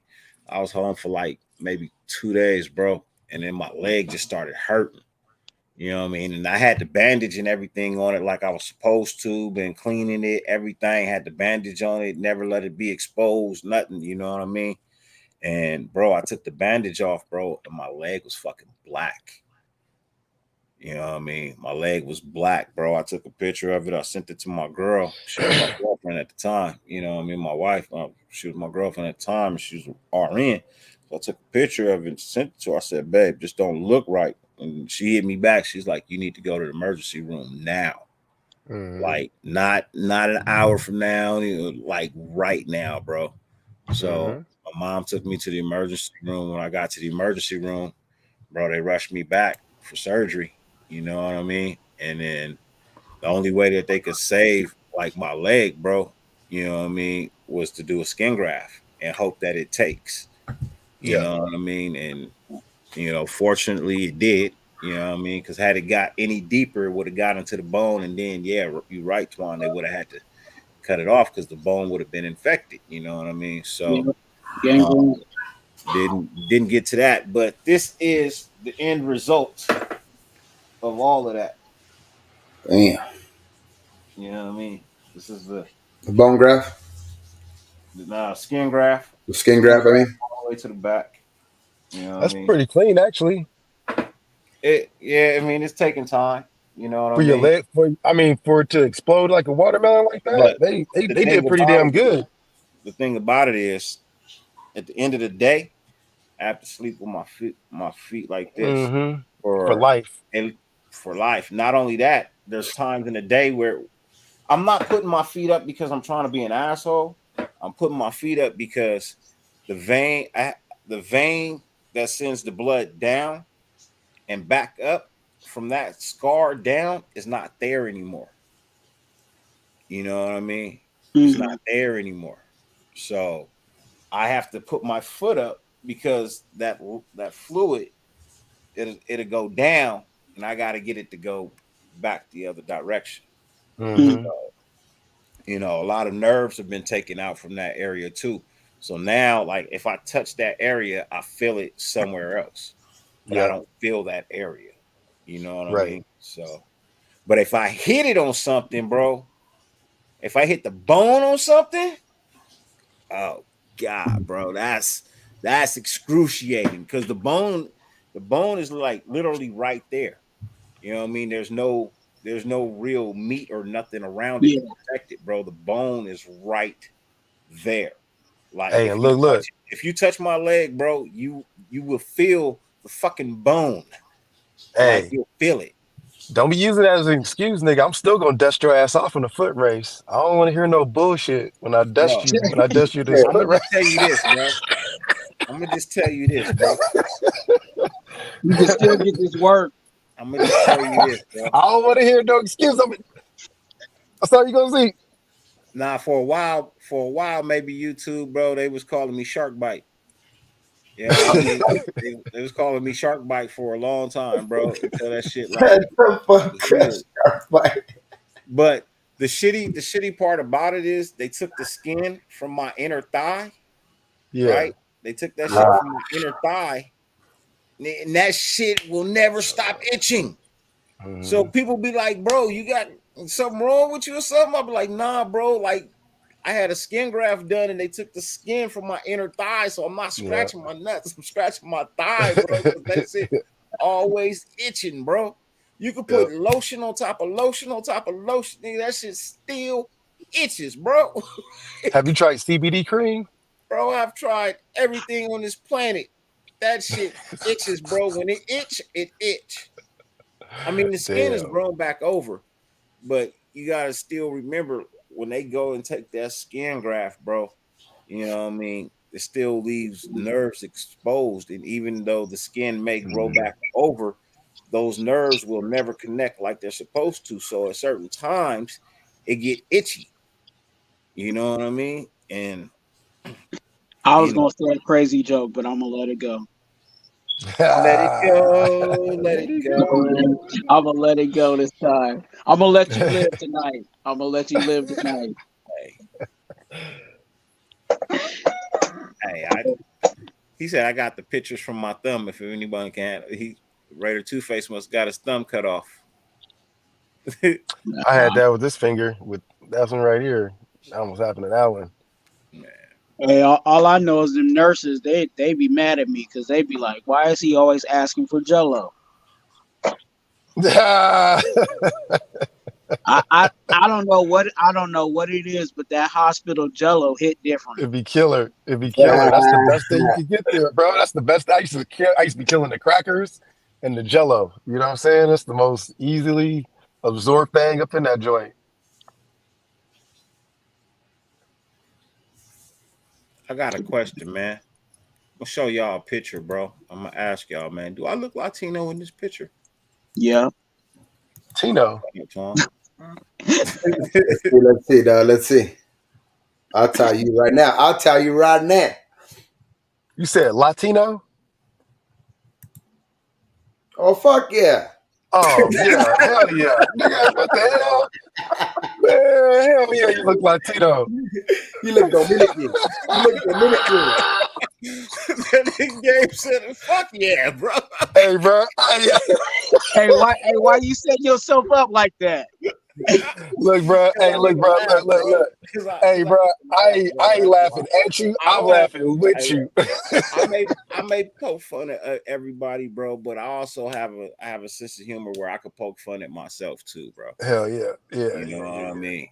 Everybody and their mama say I look Latino in that picture, bro. That's why I had to ask. I'm like, hell nah, bro. Come on, man.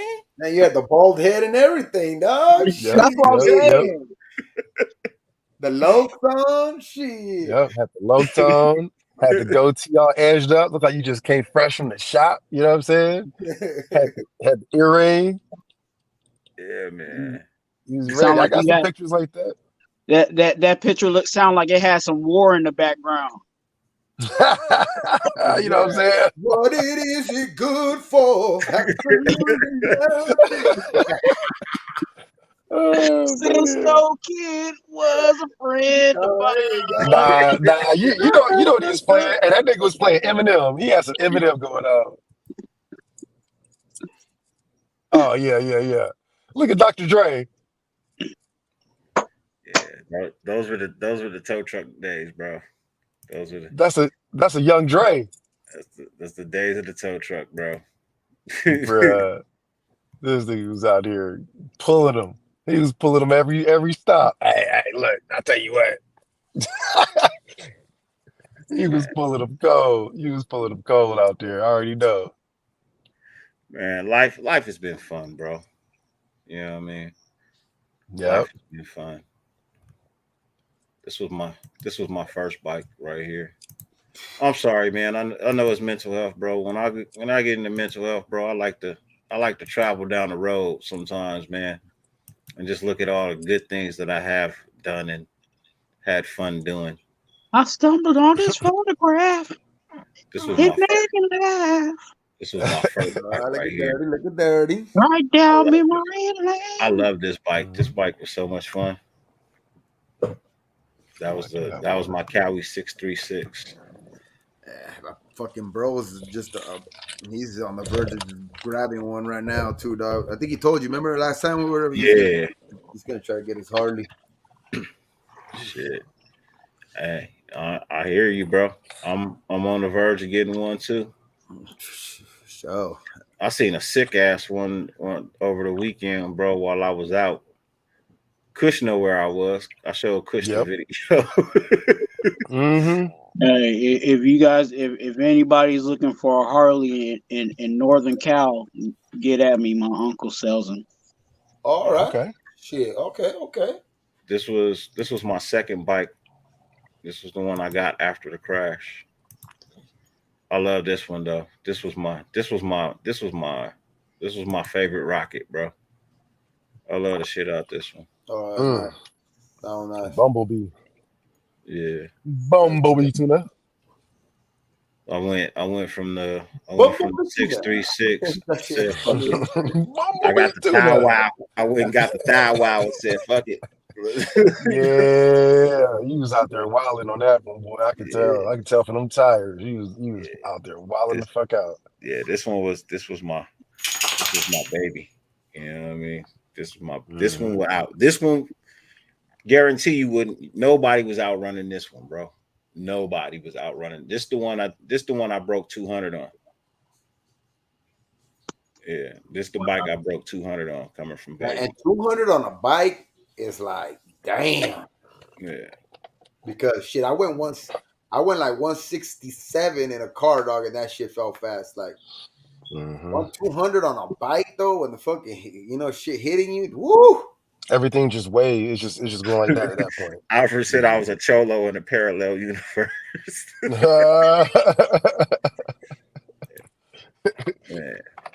Man, hey, yeah.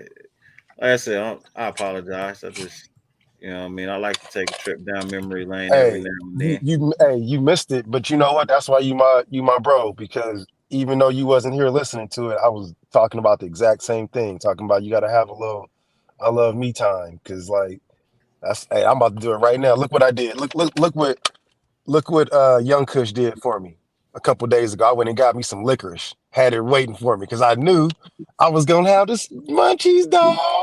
No, it's been a fucking more than a week since I smoked, but I can't cough because that shit fucking hurt. Oh, I bet. I'm gonna go get myself. Some motherfucking. Look at that. Look at that, man. Because I'm not used to I'm not used to eating edibles, so you know what I mean. So I'm like, fuck it, you know what I mean. I'm just gonna go get some edibles tomorrow, though. See, when you scroll, you find pictures like this. Tomorrow, I think is the first day I go like drive. When I was just a young snapper rapper. Mm-hmm. I mean? You see, I got on a Jordan gear in Egypt, bro. I got on the Jordan gear in Egypt with the LA Dodger hat. With the LA Dodger hat, bro. That's what is that? That Giza? No, that's Egypt. Yeah, the pyramids of Giza, right? Yeah. Shits are fucking. Those are fucking a phenomenon, dog. There's no way, like, there's like no way to even explain how those motherfuckers were built, dog. Hey, these motherfuckers. Hey, what they call? Wiley Wallaby. Hey, y'all need to sponsor your boy Kush, because I'm about to give y'all a hell of a plug, man. These are amazing. Wiley Wallaby.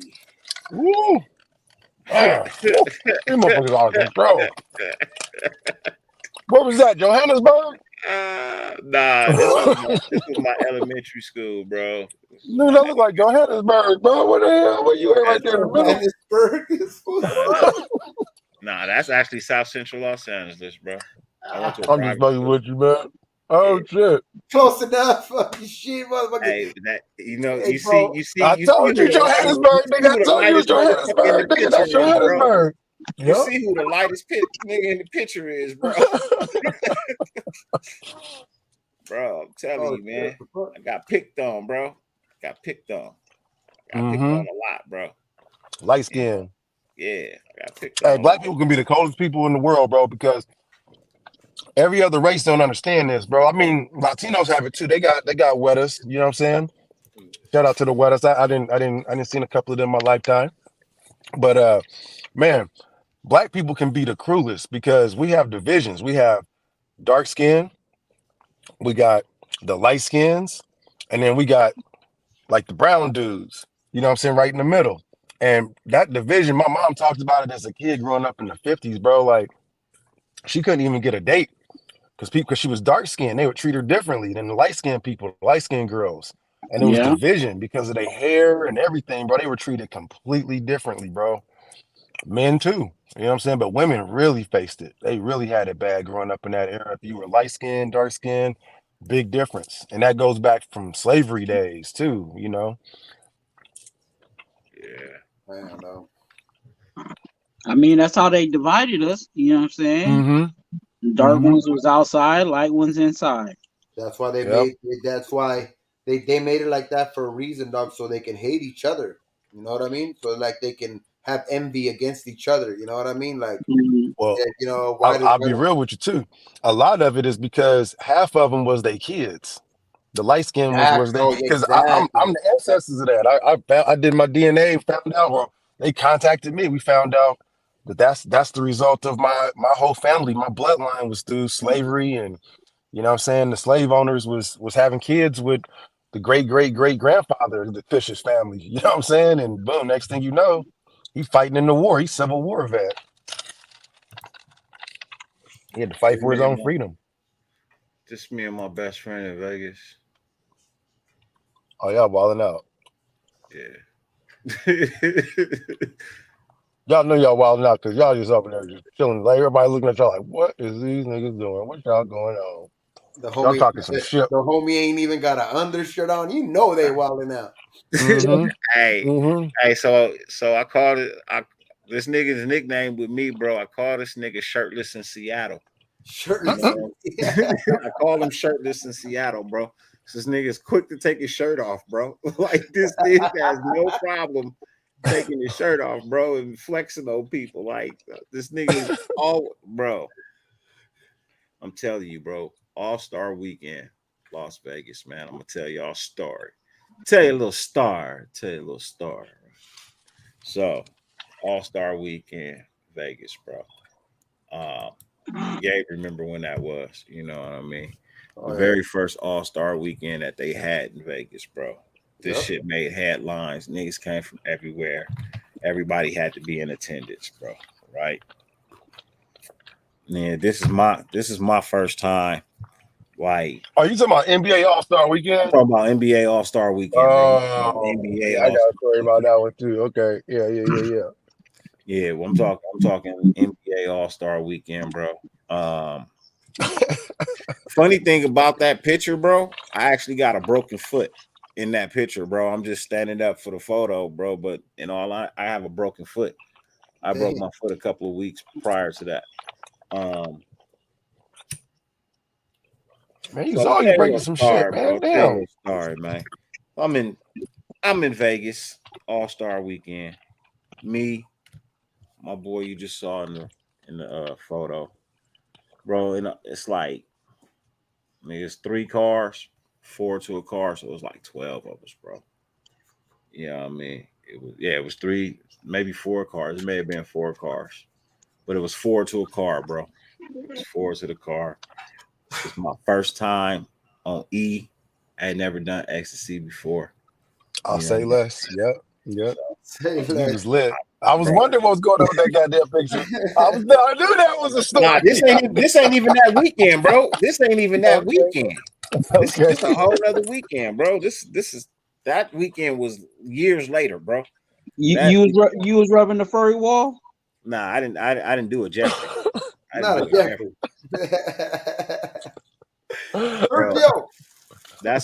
So that was the weekend Pac-Man got into that shootout at the strip club, which I was at. We was there that night. We saw we saw what took place, bro. You saw what you saw. Yeah. I saw what I saw, bro. You know what I mean? I saw what I saw. I'll just say, you know, some parties were guilty, some parties were not. And those that were found guilty, if in actuality, if you really saw the whole thing, was not. And that's why he was given a second chance. Mm. You know what I mean? Because, in all honesty, he really wasn't guilty, bro. Like, I saw the whole thing, bro. I saw all the shit unfold. I saw how it started, all of that, bro. You know what I mean? So, Every time I hear that name, I think about what he did to Amari Cooper. Every time I hear that name, man, you remember what he did to that nigga? Oh my God. That's what happens when you don't keep your head on the swivel, man. Keep your head on the swivel, man. Bruh, he punked my man so bad, bro. Oh my God. But look, bro. Y'all remember that That's shit? the weekend. That's the weekend. That's the weekend that that song came out, bro. What was that song? Fuck. I want to say "Want to Be a Baller." Right. Yeah, that weekend, bro. Niggas was ghost riding the whip on the strip. You know So what I mean? you like back in like 2000. Bro, I'm back in 2000, bro. Cause You I know, was in yeah, I remember yeah, I remember when I was at when that song came out. 2000, Yeah, I was bro. yeah, Man, bro. That was pre 9/11. I had just my grandmother had just passed away not too long ago, bro. You know what I mean? Like my condolences. My grandmother had passed away not too long before that, right? And bro, she left me some dough. You know what I mean? She left me some dough. I had a Ford Focus at the time, bro, but I had an ST model. You know what I mean? It was the stick. It didn't look like a Focus. You know what I mean? I had the Ford Focus ST model. I had it lowered. It was all black tinted windows. You know what I mean? I was on 18s because that's all it could really fit at the time was 18s. But I had the dopest 18s you could find, bro. They was polished gunmetal. They wasn't even chrome or nothing, bro. It was polished gunmetal. So when the sun hit it, the rims looked blue. You know what I mean? So I had that. I had the light kit. I had the system put in. I had 3 TVs in that bitch. I had 2 I had 1 up front and I had 2 in the headrest. You know what I mean? I had 3 10-inch Rockford Fosgate P3 subwoofers in the trunk. If you know what P3s are, bro, that's they top performance, bro.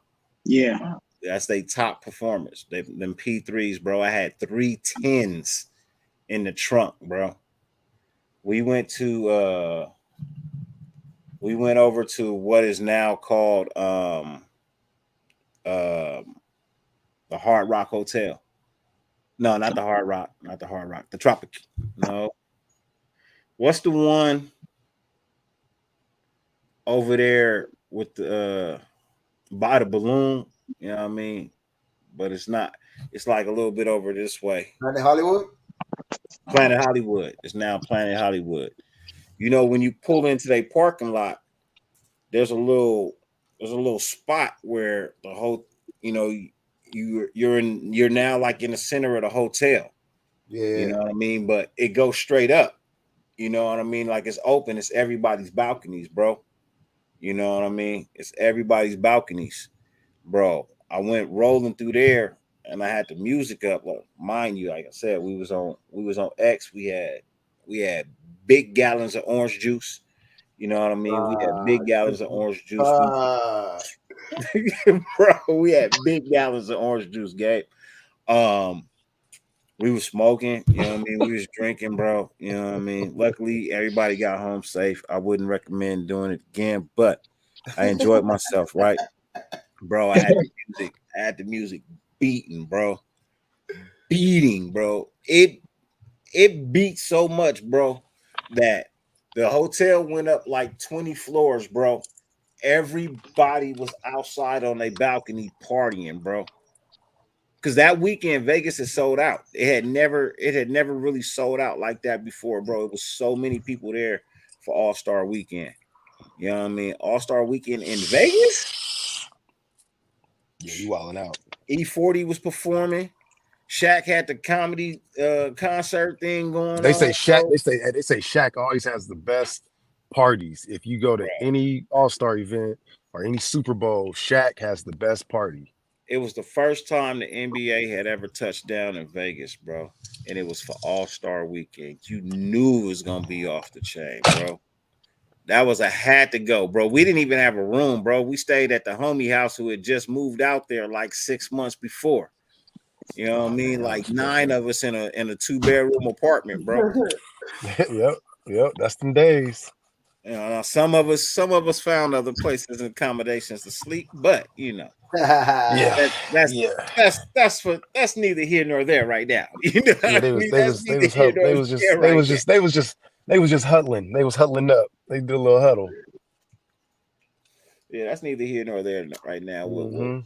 Yeah, so you know, hey, Loon said he was there that weekend, so Loon know exactly what I'm talking about, bro. There was no shortage of nothing that weekend, bro. There wasn't a shortage of nothing that weekend, bro. There was something somewhere for everyone, bro. It was something somewhere for everyone, bro.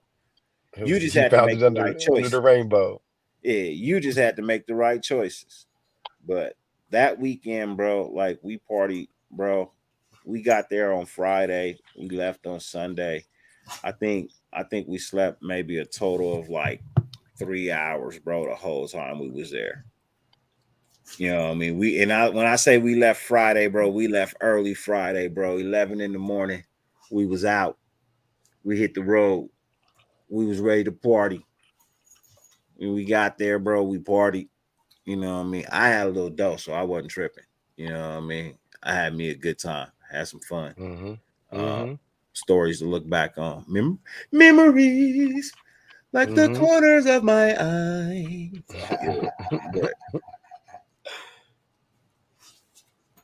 Yeah, Vegas is crazy, man. Vegas is just that's also the weekend. That's also the weekend. I gave that last year, man. Fucking the draft had that shit packed, man. That shit was just crazy last year, man. That shit's like you just seen the amount of people that were there, and then like you know you're on the floor, so you know what I mean. You're not really getting the full gist of it, but and then when you hear like on the news this and this many people showed up, you're like, damn, bro, this shit was fucking packed, bro. This shit, fucking draft weekend was crazy. That was the weekend I gave him the nickname Shirtless in Seattle, bro, because we driving down the strip. That's the weekend I gave him the name Shirtless in Seattle, bro, and we going down the strip, bro. It's about 6 a.m., bro. It's about 6 a.m. We rolling down the strip, bro. We headed to the house to take a little nap. You know what I mean? Take a little nappy nap, bro. 6 a.m. We at the stoplight. This badass white girl is out for a jog. Kind of like what Kush pretending to be doing in the morning, but he MILF hunting. When he got that Kush on the Kush ain't even MILF hunting. When he got that. He on the search for Social Security and Cadillacs. Hey, they be hunting me. They be hunting me, dog. They be hunting me. You know what I'm saying? Kush over there. He over there taking he taking estates from people. Yo, Kush over there taking estates from people. Taking all the states. Hey, don't turn down the Shirley either. Oh, hey, Kush, you know Kush gonna own 75% of Everlast Washington. They gonna be saying, how the fuck did he do it? He owns everything. He owns it all. He owns it all. Be out there be like, how you doing? How you doing? They'll be like, hi. I heard this morning. We have a surprise billionaire in the Pacific Northwest. Hey, bro. Hey, Dirty ain't too far from the truth. Elderly ladies mysteriously. Bro, I'm telling you. with a I'm telling smile you, on their face. I'm telling you, man, dirty is not too far off from the truth, bro. I tell every young brother because the reason why I got up here was because of the military, man. Like when I was in the army, they was like, "Hey, man, this is a paradise up here, bro. Like you go up here and just chill. Like nobody will fuck with you." Yeah, I'm like, what? Like this sound like a spot. And I'm here to tell y'all, it ain't that bad. It ain't that bad in certain spots. You got to be You'll find, careful. hey, look, this is one thing people leave out, bro. You got to navigate close. You'll find you a nice one with a job too. That's about something. That's what I'm trying to convey to y'all. You know what I'm saying? I'll be talking to my cousins in the Bay, and they be like, "Man, I can't find a woman worth shit." Yada Cause yada. I said, you keep "Man, looking in the same damn inner circle, bro. Move. yeah, yeah." He's like, "Man, all these girls is broke. They ain't worth shit." I'm like, "Man, I know about 5 or 6 nurses up here that need a good dude, bro." Shit. Hey, look, there's a lot of them up there, bro. That got good jobs. They good people, man. You know what I mean? They know how to hold it down. Bro. It's like I'm telling you, bro. It's a lot of shiftless motherfuckers all over the place, bro. You know what I mean? Sometimes it take a transplant. You know what I mean? Sometimes you just gotta uproot yourself and transplant to somewhere else. I mean, Have look, you if seen my show? you keep finding the same shit in the same areas that you keep looking, bro, what is the common factor in that, bro? Yeah. What is the common factor? What's the common denominator of that whole situation, bro? You know what I'm saying? You being in the same damn place. That's why you keep finding the same damn thing. I Take a vacation. Take a 1 month vacation to somewhere else, bro. See what it's all about. See if you can find a job while you're there on that vacation. See if that's a possibility. See if you like the area. See if you like somebody. bro, I'll be chilling Pacific I tell Northwest, people man. all the time. Sometimes you just gotta jump out there and make a change, man. This Yep. fool thinks he's a cat. Look at you. See, I'm telling you, this fool thinks he's a cat. Look at it. Look at this fool on top of the couch. What the fuck's he doing? Chilling. He's sitting there too, like, what's up? Yep, he is. He's like, what's up, YouTube? Hit that like button. He's a fucking fool, man. Hey. He's like, what, man? So all I'm I doing love is sitting. dogs. I'm not even That's how, bothering you, bro. I'm just sitting here. that's how my dog be acting. As soon as I go live, that motherfucker, he be knowing, boy. He want to get in front of the camera. He want to talk. He want to do all the shits. He's like, no, you been gone. Give me kisses. Give me kisses. You been gone. For real, dog. This motherfucker Hey, just. I'm gonna ask this, and I know it's gonna be an open-ended question that'll go for a long ass time, and that's not my intention. But speaking of Raider shit, because I'm gonna get ready to hop off here. I'm gonna start it, and I ain't gonna finish it. I'm gonna hop off. I'm gonna instigate it. I'm gonna smoke. I'm gonna eat me a couple bites of this licorice, and I'm gonna listen because I got to get up early. What y'all think of that Devontae shit, man? What's going down with that? What y'all feeling I about think that? it's. I mean, he has to put that out there. You know what I mean? To like, because he has to make his feelings known because as one of the captains of the team. But as far as I think, like you were putting, you know what I mean? There's full context to it, you know what I mean? Like if you read more into it, he wants to be here. You know what I mean? It's now, trying to get on the same page with management, with the coaches and shit like that. But I think once everything works itself out, that they'll all be on the same page, man. I just think it's something that a leader needs to do. You know what I mean? A leader needs to put that type of pressure on your coaches and management. You know what I mean? And I just think that's all it is, bro. Because I think if it was really to the effect of I don't want to be here, or I'm not even thinking of being here, or something along those lines, you know what I mean? He would come out straight out and say, you know what I mean? Like players these days don't have no regard of anybody else's feelings. You know what I mean? They're going to make their grievances felt. You know what I mean? If they feel them, you know what I mean? They're going to say, I want out. They're going to say, and they ain't going to say it. They ain't going to say it beating around the bush. You know what I mean? So I think there's just full context that we gotta remember. You know what I mean? Yeah,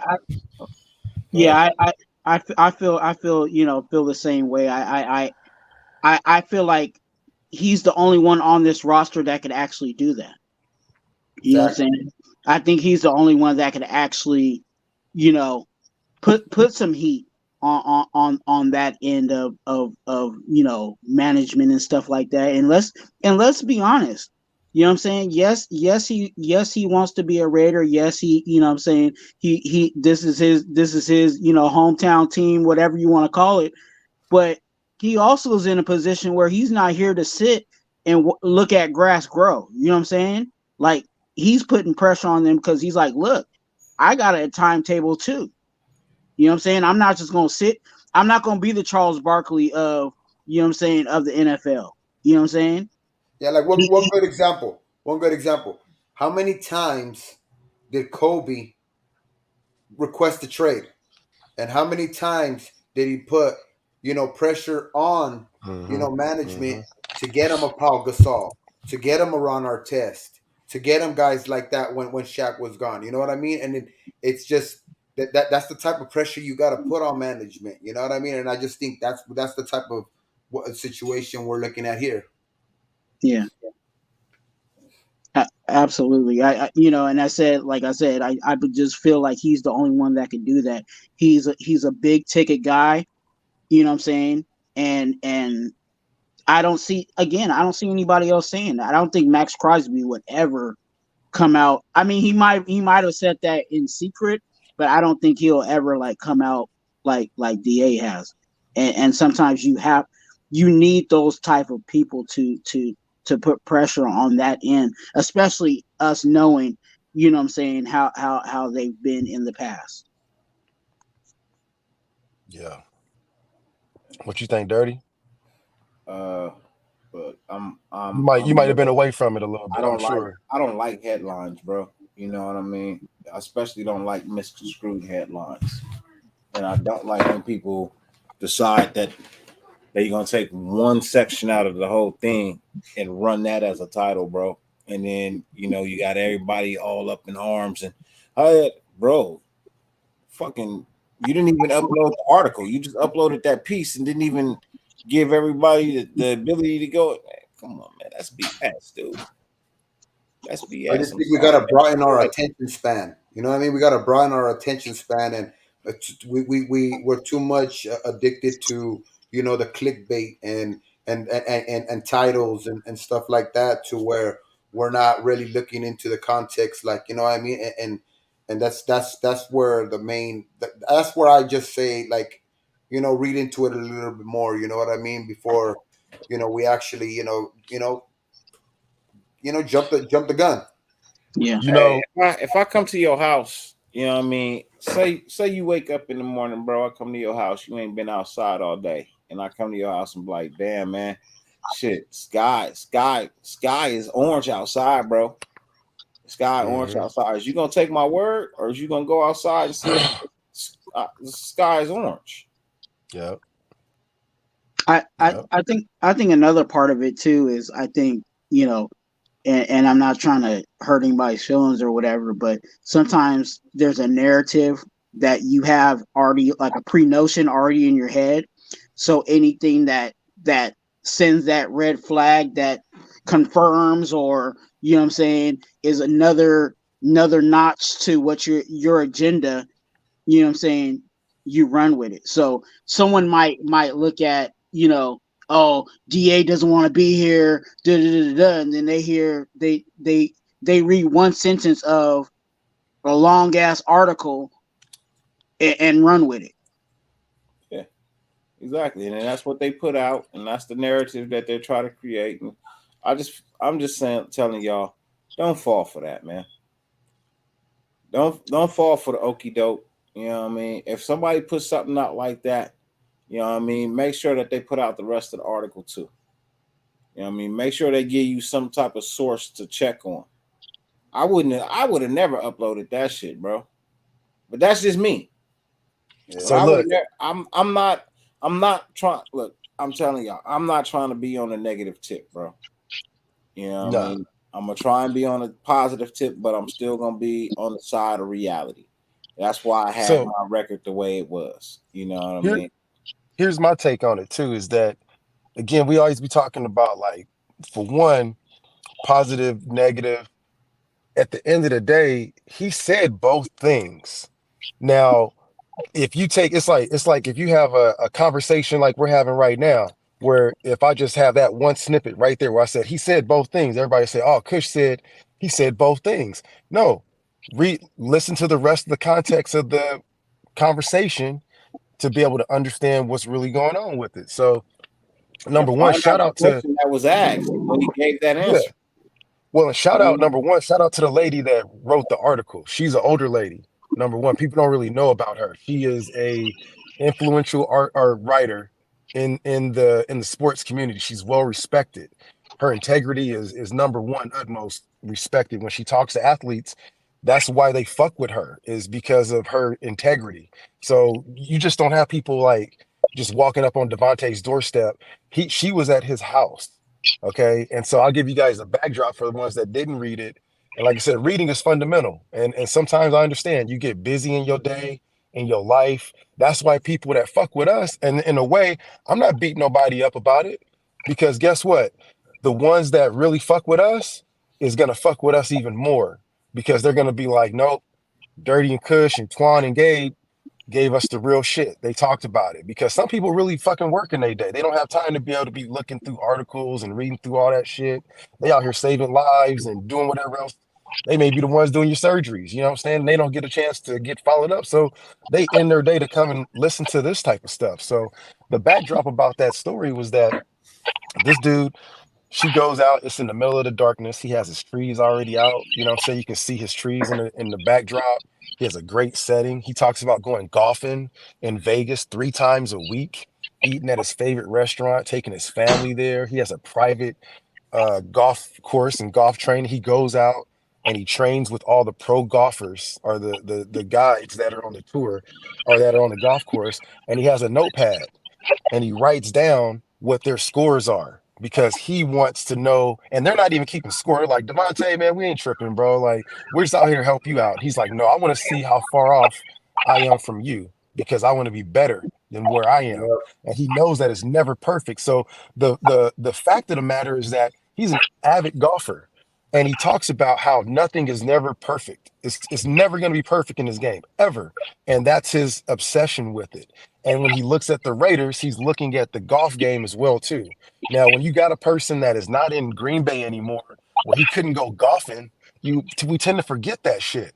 He couldn't go golfing out there. He was out there, and he's going golfing 3 times a week, just like how I do my workout. So imagine if I can't go working out because I live in Wisconsin, is god awful too cold. Imagine how depressed.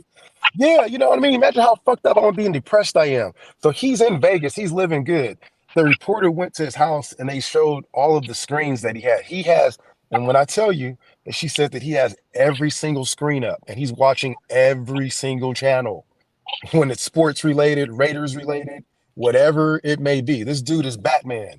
He took her to his bat cave and showed her basically what was going on inside interminglings of Devontae Adams. So when people are beating that article up, you got to fucking realize that we're not going to get access to people like that if we keep coming up with ignorant ass takes and we take it to be able to get that run. It's like getting the access to be able to go to your cafeteria, you know what I'm saying, to get access to your Costco. You know what I'm saying? You get a secret key at night and then you start bringing hella niggas with you because you don't know no better and you stupid as fuck, right? That's exactly what's going on right now. We're being ignorant as fuck and we're taking advantage of clickbait when we really need to access that article because it was well written.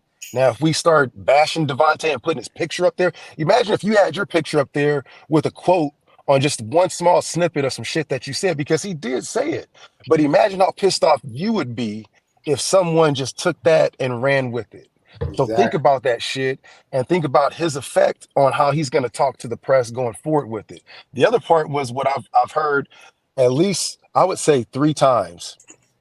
I heard it from Hondo in his article about DC and about McDaniels and that game in Kansas City, bro. It was something about that fucking game. Well, we all know what it is, but it was that game in Kansas City where he snapped off on the report on the camera crew. They had barely lost that game. He had caught the ball. They had called him out of bounds. He thought it was bullshit. And he said he apologized to that guy. He said he was talking to the lady. He said he felt bad about it. But he said at that point, That's that 30-year-old in him. He's about to hit that 30, 35-year-old age, hitting that grown man age. He snapped. And he was like, that's the game where everybody kind of lost their composure. And then he said that Saints game was where he called his homie called him. He said he talked to his homie every day. They FaceTime. He said he didn't even know if he was gonna call him or not that day. And he said when he looked at Devontae, he said he never seen that look on his face before, ever. And he said he saw him through losses, wins, every single emotion. And he said that Saints game was where he saw a different Devontae. And after that, he said that's where he learned that, okay, I just can't be the guy. Like, this is my fucking team. I'm the leader. I have to set the example. I can't just come in and be all pro Devontae and I can just come in and just have my whole field day and just eat and make the all pros and get all the shit. These guys are looking to me to win the game if need be. I'm their Jordan. He just can't be a regular wide receiver. He is Mr. Raider now. Also, what I learned, and I'll shut up after this, but the other part that I took away from it that I want people to learn is that he had an obsession, not just a regular obsession. He has a lot of obsessions. Obviously, one is golf. He loves golf. His absolute obsession in life is golf, football, and getting away from the shadow of Aaron Rodgers. He was fed up with that shit. It looks like and it sounds like that he would have been cool if Aaron Rodgers would have came here, but I think that he's happier now that he's at the Jets because it gives him an opportunity to not live in his shadow. And he said that the first time that he made the All Pro, they talked about his process, how he was calling the Raiders. He wanted to hear firsthand if he made the All Pro team, first team, because if he did, he was gonna lose his shit. And he was like, it's cool if I get second or third, but I really want first. It's gonna be my third time that I get it consecutively. I got two more to where I tie up the GOAT and I'll be, I'll be number one all time with 5 consecutive all pros. So that Chiefs game is where they saw their defining moment. But also when he got his first all pro for the Raiders is where he was like, finally, it was like the weight was off of his back to say, I don't have to live in Aaron Rodgers' shadow anymore. I'm him. It don't matter what the quarterback is. Just send him my way and I'm gonna make it happen. So that's what I saw, guys. I don't know. I read the article over and over. I read it about, I think I'm on my 12th time reading it right now. And it's well written. And like I said, I think that we all should take the time to read it. If not, listening to stuff like this to people that have read it and just take our word for it, man. It wasn't a bash. It wasn't like he was saying it, but he did say, hey, I'm not seeing eye to eye with the way that the offense is being, what I'm saying, assembled right now, basically. No, look, I'm not saying that you can't use that as a title. Nobody's saying that. Yeah. If you do that, just upload everything so everybody can see. Everything. You know what I mean? And that's all I'm saying. Don't give people the ability to run with a narrative where when it's really not that way. I'm not saying he didn't say it. He had every right to say it. He should have said it. He's being honest. Yeah, exactly. And that's where I was having a conflict when he first came to the Raiders. Just me personally. I'm just talking about myself. When he came here, I didn't know anything about Devontae Adams. I just knew that he was okay. Like he talked about, I saw him as Aaron Rodgers, one of the receivers that Aaron Rodgers throws balls to. You know what I'm saying? And that has been very successful at it. So he's homies with Derek Carr. That's the only thing I really knew about the dude before he came here. I didn't look him up. I wasn't excited. I was like, all right, cool. This article where he talks about this shit and then also throws in the caveat of, look, because he could have took the Patriots route and said, hey, nope, I'm happy to be here. That's it. But he threw that in there. He's a real motherfucker, in my opinion, to be able to say, hey, look, I'm not blind. Like, I'm not happy with this shit that I see too, but I'm here to be able to help fix it. Just like I see my golf game, just like I see my wide receiver game, my leadership game. I see it as mold. I see it as putty, as clay. I want to retire here and I'm going to mold it myself to my own liking. And I want it to go fast because I'm 30 fucking years old and I only got a couple more years left in my prime. Yep. That's what I saw. That's what I heard from it too, dog. Like this is exactly the type of pressure you as a captain, you as I think now the actual leader of this team, along with Max too. But like Twan was saying earlier, you know what I mean? He could be a little bit more of a quiet leader. But Mm-hmm. well, Devontae's putting it out there. You know what I mean? He's putting the pressure on management, putting pressure on them to be like, you know what, like he doesn't see eye to eye. Let's go talk to him to see what we can compromise or this or what type of offense is is he inclined to wanting to Yep. run for next Think year's. You look, know what I mean? think about this, fellas. Think about this. Let's say you're Devontae, and I'm just saying hypothetically speaking. Let's say you're Devontae, right?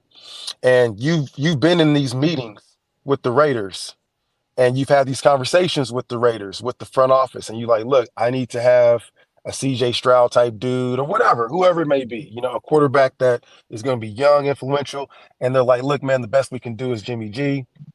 He said it in an article. I don't know shit about this guy, but I talk to people that I trust, my inner circle, that like just like me. If I had a Jimmy Garoppolo, if someone that is in my inner circle, I'm calling you guys. Hey, what's the deal with this Jimmy G guy? If y'all like, hey man, he cool, man. So that's basically how I interpreted him saying that. So let's say you in his situation, right? And you've tried to be able to understand Jimmy G. What's your next option? What are you gonna do? Are you gonna go back and knock on that door of management and say, look, I'm not seeing your direction? Or do you have your closest person that's your most well-written article person to be able to write something about you and invite them to your house? Yep. I'm gonna go in and be like, hey man, look, I respect y'all. I know what y'all doing. I'm not 100% agreeing with it, but I'm here. And what You if they give me say, everything Devontae, I look, got. Hopefully this shit work out. But look, how am I gonna be mad at Devontae for not seeing eye to eye with me yeah, about the team when I'm this not this seeing this the is full this is vision? what Devontae said. Devontae said, okay, I'll be right back. Hey, what's up, sis? Hey, stop on by the crib. Yeah. I know it's late at night, but look, stop on by the kids, putting the kids to bed. Stop on by, come do your article, bring your you know what I'm saying, your camera. You know what I'm saying? We're gonna record it, do whatever. Yeah, we're gonna do the podcast, we'll talk, bring your notes. Bet. She came to the crib, bro. You know what I'm saying? And she talked about how she came at that time of night. That number one, reading that article when she starts talking about the backdrop of his house and how it was dark at night and he was walking outside and he goes into his back cave. That sounds like he called her. I'm not trying to throw that out there, but that's what it seems like. That's what that setting was. And he just was very interpersonal with it. He was very, very personal. That's He cool. wanted to get his message across. Yeah. So like I said, I just don't like the way people are just if like you talked about, if they take one part of it, like look at it from his shoes. If he set this up and it seems like it may have blew up in his face if someone's like, hey man, now this is what he really wanted, and that's not what he wanted because it's obvious because now he's showing what's your interpretation of the pictures with Ziegler? You think that was just a troll move or he just was hanging out at the camp or just don't even read into that? Oh, the one with the picture of him and just him and Mm-hmm. Ziegler saying what Yeah. did he say? What did he put as the caption? My guy or something like that. Yeah, he did, but my Yeah, God, yeah. I'm not reading into nothing, right? especially not a picture. Not from Devontae, where he's like, I'm a all pro troll, A first team all picture a pro picture is troll. worth 1,000 words, bro. But this is I said this prior to us even before the draft. I was like, Ziegler does need to have conversations with Da. You know Yeah, what I'm saying, and say, hey, this is the direction of the team or whatever. You know what I'm saying. This is what we're doing, and he's probably already voiced that he's not cool with that. You know what I'm saying, yep, and if they want to still go in that direction, well, he has other platforms that he can use. You know what I'm yep. saying? He doesn't have the Harvester podcast to tell his innermost thoughts. You know what I'm You saying? know, So he has reporters that he can connect with that can properly tell the story that he wants to put out. yes, sir. How about this though? It worked. Whatever happened, because look what happened. Think about it like this. That's good management. If I have an article that I know is going to get published that day, that's going to talk about how just a little snippet about how I'm not seeing eye to eye about something. Guess what happened? Guess what we saw, what we witnessed, and we're over here being objective. Well, not us, but I mean Raider Nation. We can look at it a bunch of different ways. The way I choose to look at it is that that's good management, bro. The general manager was reading that, and he could have taken one or two steps. He could have just ignored it and acted like it was nothing. Hey, what's up, Devontae? And seen him on Wednesday morning. Hey, what's up, D? What's going on in the weight room? He showed up to his camp immediately. As soon as, hey, man, hey, what's going on, bro? What you need? And showed up to help. What you need, bro? I see you got a camp going on. What you need, family? I'm here to help you out. I do like the visuals about that. If I'm assuming the facts are correct, is that he did an article that came out today. They took a picture together. That shows me that the general manager was like, he wasn't sitting at a desk and was just being passive about it. He was like, oh, nah. Oh, this nigga ain't happy. I need to go see my guy. And he went down there to go see him. He didn't call him up to have a meeting in the office. He went to where he was at, and he knew he was doing a fundraiser and charity, and Zeke showed up. So Yep. And he can hear, we can all tell that. and I could probably hear, I could probably, like you say, he's always tapped in. You know what I mean? Like you said, Yeah, bro. he took her into the back cave and shit like that. So he's tapped in. You know what I mean? So he can hear, the outside world. I know, like some guys try to block it out, but that they hear it sometimes. So that's type of like kind of like a reassurance, like my guy. You know what I mean? Like my guy. You know what I mean? Like this is my guy. You know what I mean? Right after the article. You know what I mean? So you can put two and two together if you want, but like some people would choose, the other route because like Twan was saying earlier, you know what I mean? Sometimes they can have a predetermined agenda, you know what I mean? Something like that. Right. Not even an agenda, but it would trigger their response. It's a trigger. Exactly. It's a trigger. They said like, oh shit, yeah, I knew it. You know what I'm saying? It happens. Exactly. Man, no, most definitely. But yeah, man, time will tell. You know what I mean? Time will tell. I believe DA is a man of his word. You know what I mean? I think he's gonna honor his contract. Me too. Look, the Raiders they're not gonna live up to everybody's expectations. But you know what? I got a strong feeling that they're not gonna let us down this season either. You know what I mean? Like it may not be the greatest season. It may be a 10-7, like Twan said. You know what I mean? I just want to win more games than I lose. You know what I mean? If I make the playoffs, cool. That's step one. You know what I mean? If I can start playing fundamental football and we play great football throughout the playoffs and get to the Super Bowl, great. Right. Be step two. You know what I mean? But and winning Super Bowl, that's step three. 3-step program. You know what I mean? Let's take it in steps. Hey, bro, I like it. I like it. Play good ball through the playoffs for step 2 and win the Super Bowl, step 3. I like that he took that step, man. I do. I like that. Like it's talked about all the time.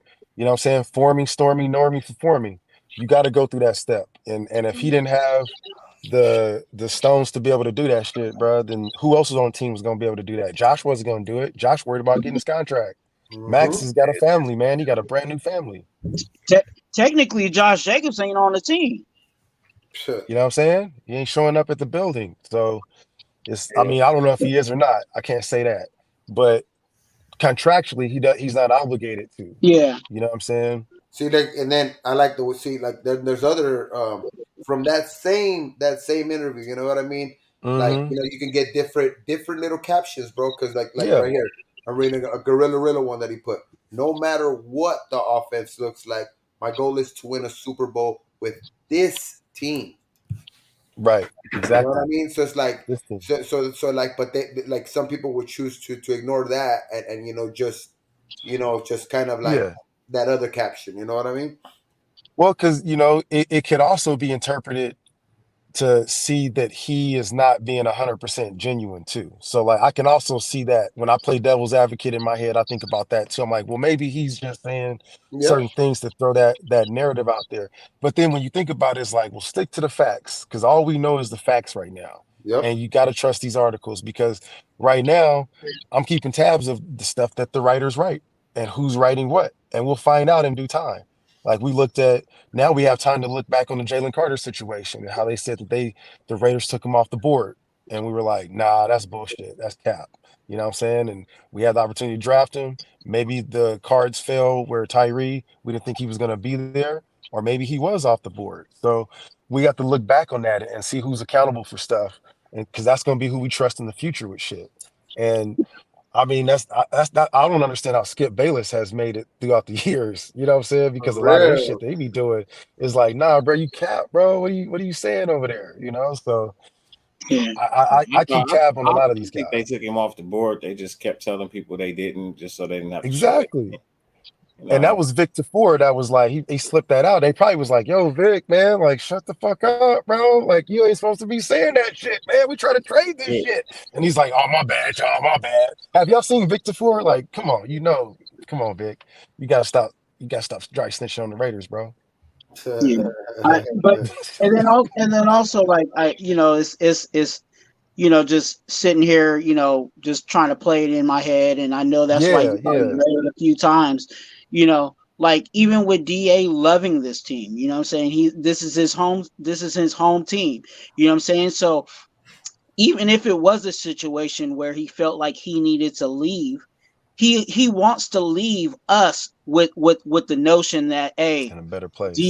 DA did whatever he could to make Hmm. us better. You know what I'm saying? And it just didn't work out. He doesn't want a situation where we're like, oh, DA was an asshole. You know what I'm saying? FDA. Like, Yep. he doesn't want an Antonio Brown situation where everything's, fuck AB. You know what I'm saying? He Hmm. doesn't want Yep. that. He doesn't want that for for him and his legacy. So if things actually did go bad with us, he wants out of our mouths, he wants it to be a good breakup where, hey, you know it just didn't work out. You know what I'm saying? Hmm. And we can't Hmm. say nothing else about, we can't say anything bad about DA because, hey, it just didn't work out. Look at it from this situation. I mean, and I wouldn't put it in this perspective because by on no means would I ever compare him to this person I'm a compare or talk about, but he is a part of the Jordan brand and that mentality. And it's like looking at Jordan leaving the Bulls. You know what I'm saying? That's the way I'm looking at it now. It's like, no, Jordan ain't gonna lead the damn Bulls, man. If anything, he gonna do everything he can to get a Scottie Pippen over here, a Tony Kukoc. You know what I'm saying? Luke Longley. He needs a Steve Kerr.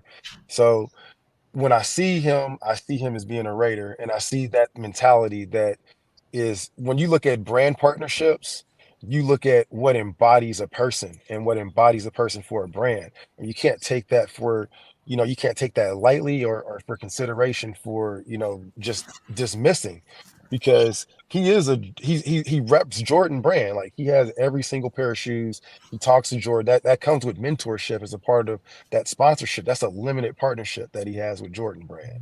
So they take on a lot of their ethos and a lot of their mentality. And I think that he's a brand person.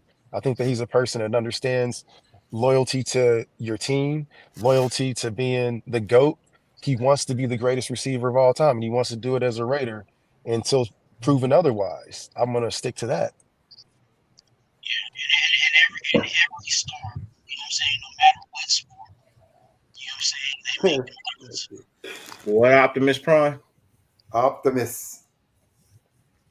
But you know what, though? Like, you look at, like, these eras where, you got, like, Russell Wilson, you know what I'm saying, in the news, acting like a punk. You know what I'm saying? It's Yeah. like, man, we should be fortunate for this. There you go. You better now. What were you saying, Twan?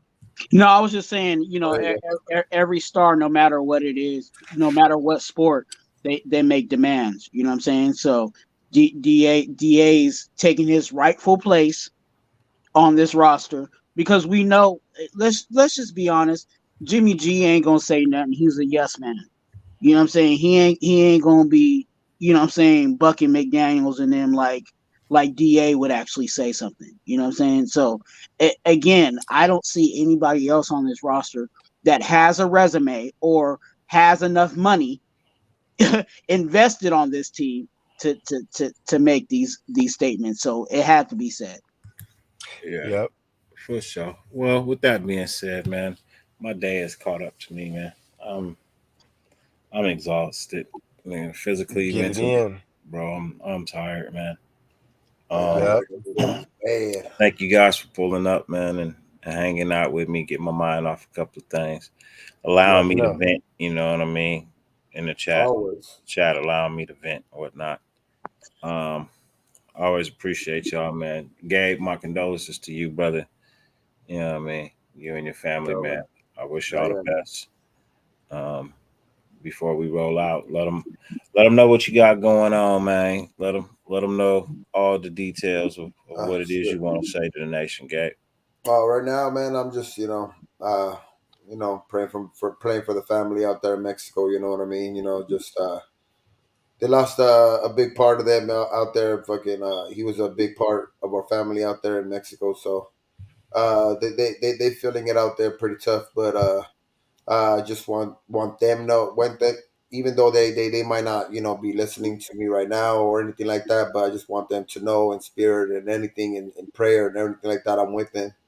And as far as the nation, man, I'll be back, before we know it. No, bro, it's just my road to recovery right now, but it's I'm pushing it along. So yeah, shit, pretty soon you'll be seeing me on the Raider Kush workout shows, shit, because Hell yeah. that's gonna be my new motivation, dog. I'm gonna get back into that shape that I was in, before. You know what I mean? Just to like feel good about myself. You know what I mean? Because married life could do that to you for sometimes. You know what I mean? But it's just time to get back to that house, back to that, and but the nation, there'll be a little bit of a break right now, but we'll be back.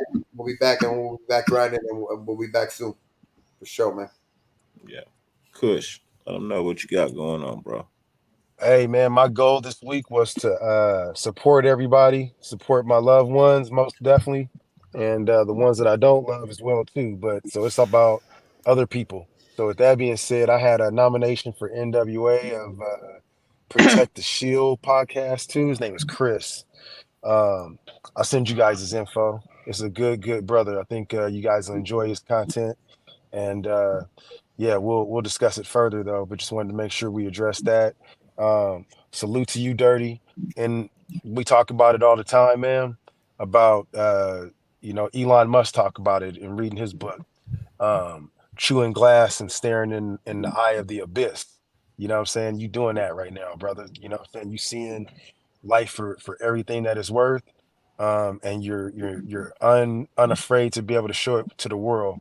So I don't take that for granted. And this opportunity to share it with you. My prayers and my thoughts and all my positive energy will go out to your mother and to your family to make sure that they have all the strength that they need. Same thing that you gave. I'm sending you all the good energy, all the bright light. You as well, Raider Twan. I know you need it as well, my brother. So speedy recovery to those that need recovery, those that need healing and love. I'm here for y'all. And man, y'all have a great night. You too, man. You too, man. Blessed one, man. Yes, sir. Twan, what you got, man? Man, I just counted again a blessing to be on the panel with you guys tonight. I just again, um, all that has been said. Um, you know, take it in, digest it, use it for your benefit. We are here to help each other. Um, IG Twan Twan TWUAN. If you need someone to talk to, if you need someone to pray for you, what I'm saying, or your family members, hit me up on IG. I also want to say this too. If you guys don't know, I keep everything confidential. You know what I'm saying? Whatever you say between me and you is between me and you. You know what I'm saying? Between me, you, and the Lord. You know what I'm saying? Because that's just how I do things around here. I don't go around talking and running other people's business. You know what I'm saying? Um, so if you just want someone to talk to, if you need, like I said, prayer for yourself or your family members, hit me up. I'm not going to be, going at you, hunting you down, for that because I just don't want to. I just don't want to be that intrusive. But those that need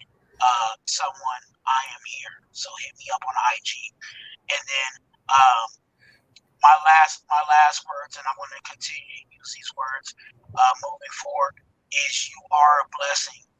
Be a blessing to someone else. You are a blessing. Believe it. You are a blessing. Be a blessing to someone else. For Thank sure. you. Yes, sir. Thank you. Thank Kush. Thank you, Gabe, for being here. Uh, I'm going to. I'm also going to give you guys a little word of wisdom that I saw today. Add this to the stream real quick, man. This was Ti on Cam Newton show. Yeah, this was Remember and never forget, the space isn't the space where we come from. You are so blessed that when people around you stop long enough to see what you have and notice they don't have it, they become jealous. Rarely, but sometimes the world does us a favor. Trees don't hang around with the grass, even though they all started from the same place.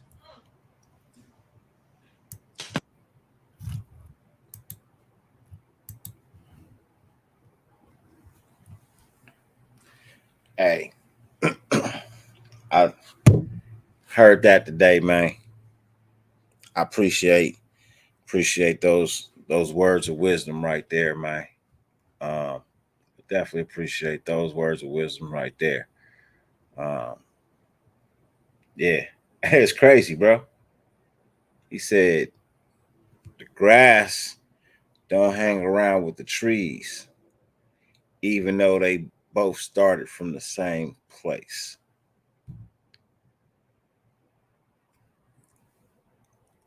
Some people gonna grow bigger than others. Some are not.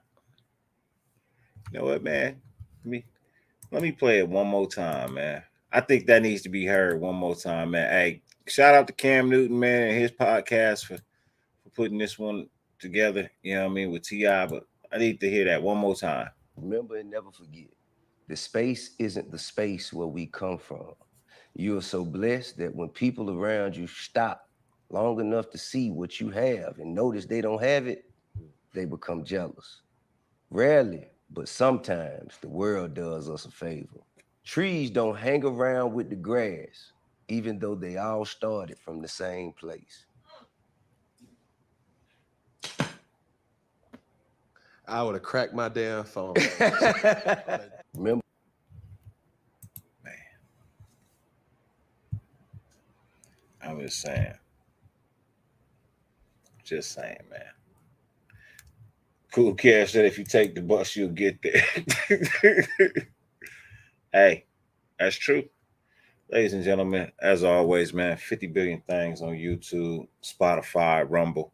The fact that you allowed me to grace your screen, as well as my panel and my guest tonight, Raider Gabe, Raider Kush, and Raider Twan. And I'm Dirty Raider. We thank you. We truly thank you from the bottom of our hearts. We appreciate you.